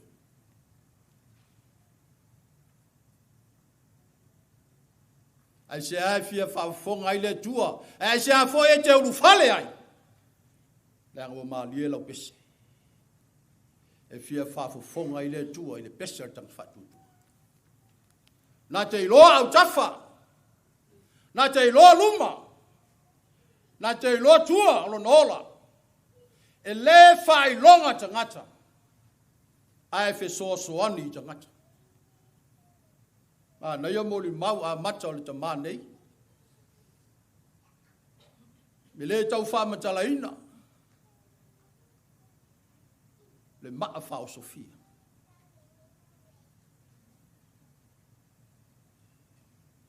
Pe mai mau o penga. E a fua ona mau o penga. Ona ua le wha ngā ina o penga. Au penga te maa sa whangotai. Sa tau tua ma au nai. E ma mo a le loto. Ia so on mo sope. Ia awa nei mau. Awa nei ta whea. Ai e tau ave pea. Whawau pea. Tupu maola ma whawau pea le nā. Ma nei al whaatai mwanga, ma nei at wha onga, ma nei ale ala fua, ai mau, pe ale whaunga ina. O tō mani whanau, e tū mau pēr le mawhitanga, e ui ai na ua motu sia, ona le walaupa ia le atua, ai mawhai ona tū mau pēr, pe a whaau ngā penga. Le loto alofa, le loto wheso soani, le soi fua tiae, ma le loto teli, e ta pena ai nei mo a tai au. E ta ua foi wha manatu mo tātou, ma na ia mori mau le aso stoina. Ia tati mo foi tai e wha pēr te mori mau lo ta aso. Al fesili wha pēr whea tātou.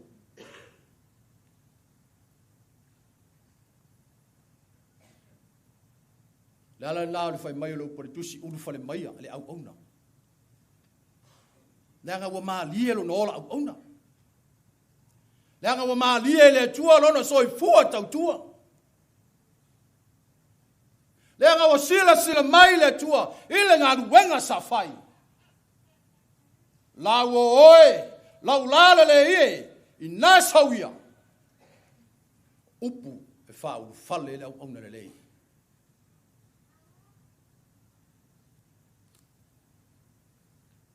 La lupesa ia no papa.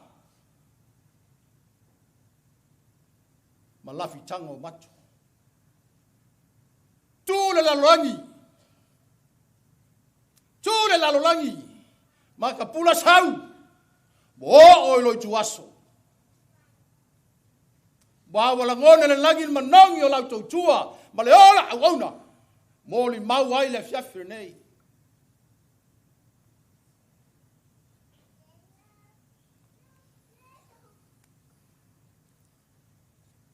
Lo la vale lau. Ai fa manatu pe mo tanto. Ele fai mo tanto. Ma ele ni o tanto. Le ele. Awa umana sa unia ele tua. Le fale mo oi ma.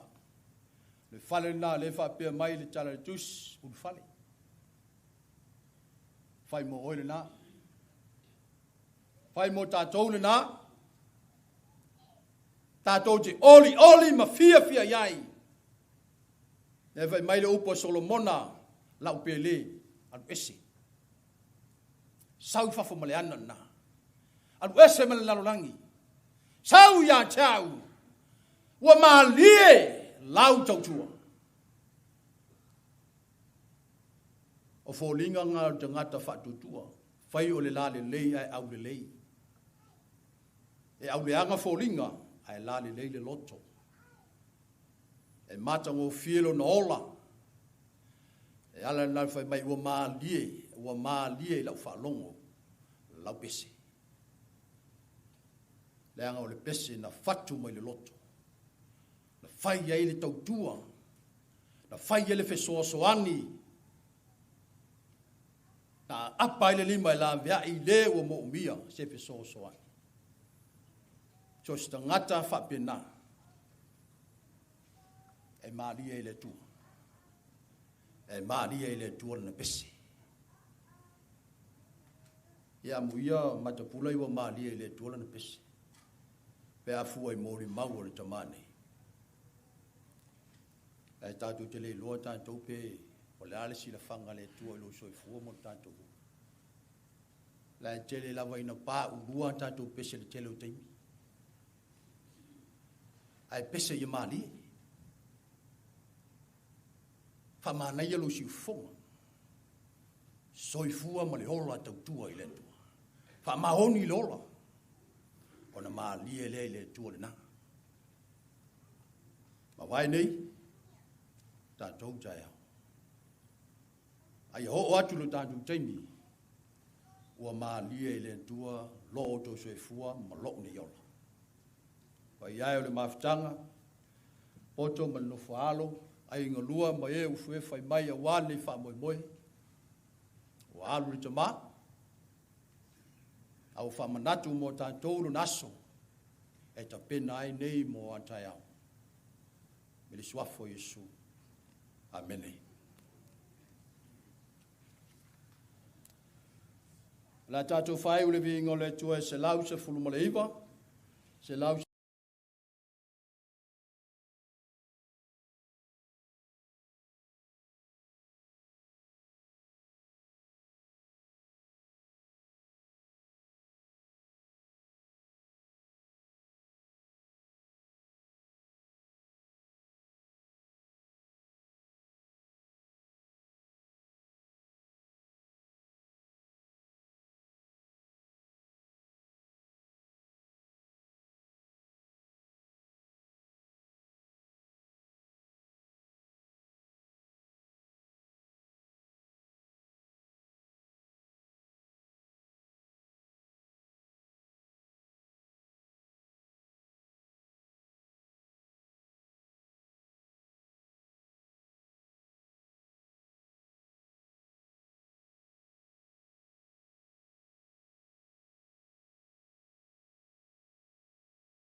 Mai ale matu ngā luenga lea fiafi le rie.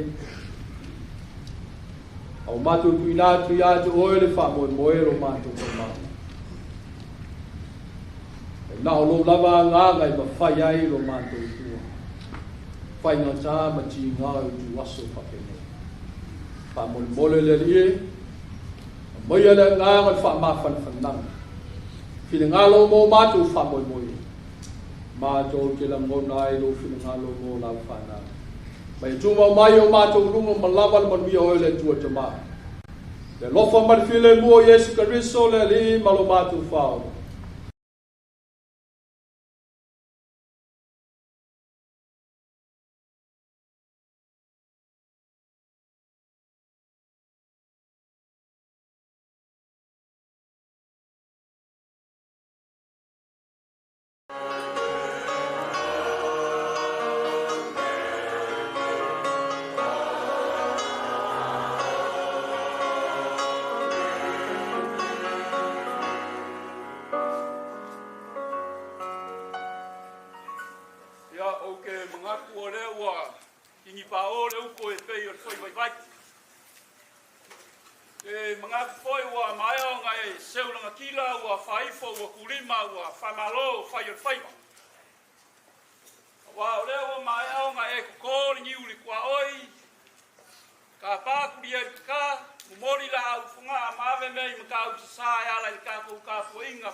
Matapula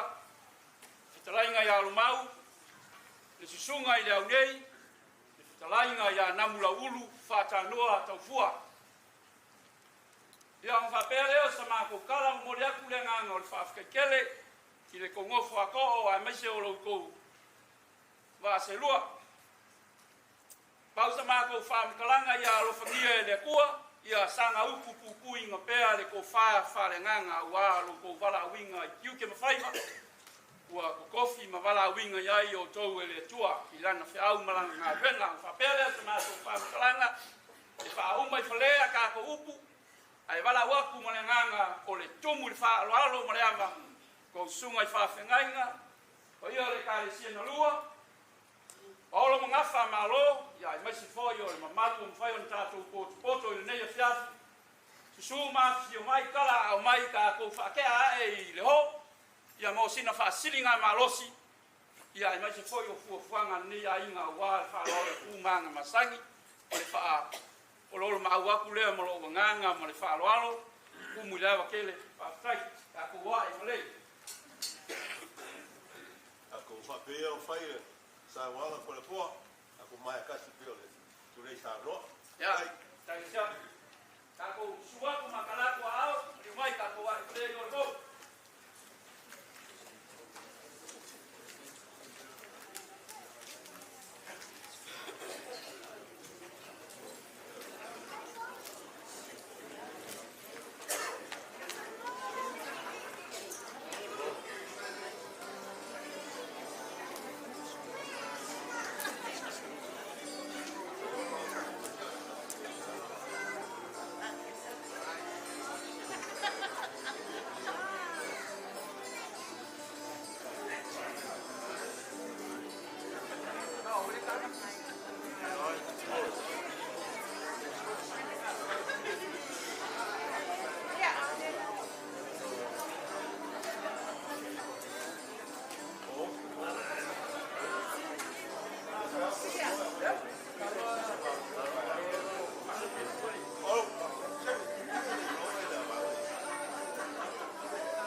Majesty is still here.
ule sili sili ese ile langi eyuin o savali ile pongisa aisa alofa mai pea oia o lea ua o toyola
o se pao pao pe o pe a ilunga o pe au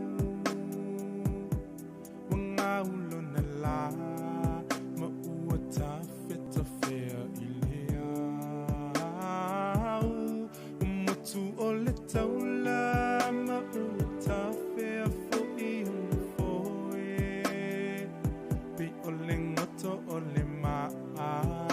Lele ai o se wha moe moe Tau tai mai O e lo leo leo mamoe Lea tua o Isara e lue E o va au Tau tai mai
Never thought I'd see the day that the Lord called you to be there by His side.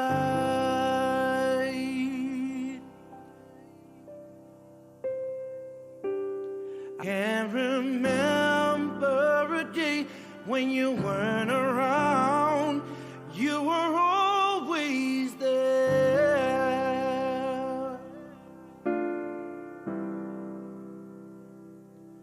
I still hear your voice in my head, hear you laughing, see you smiling in my mind.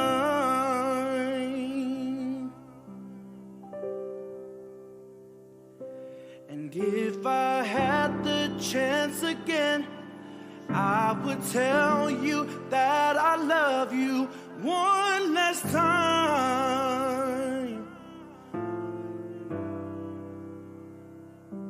And yet I still can't believe that you're gone, that you're gone. Oh, we cry, we cry,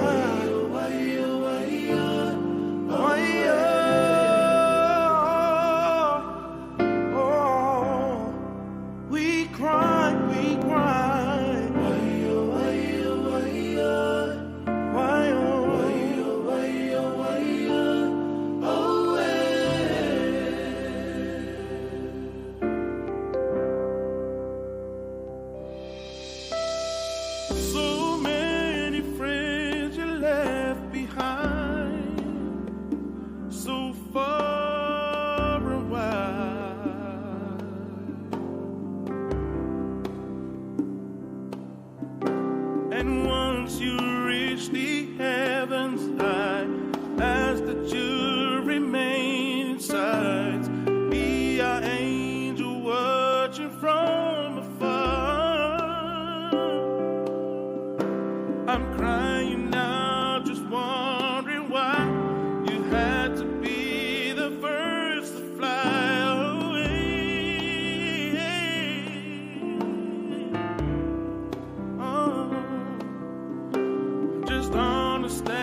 Oi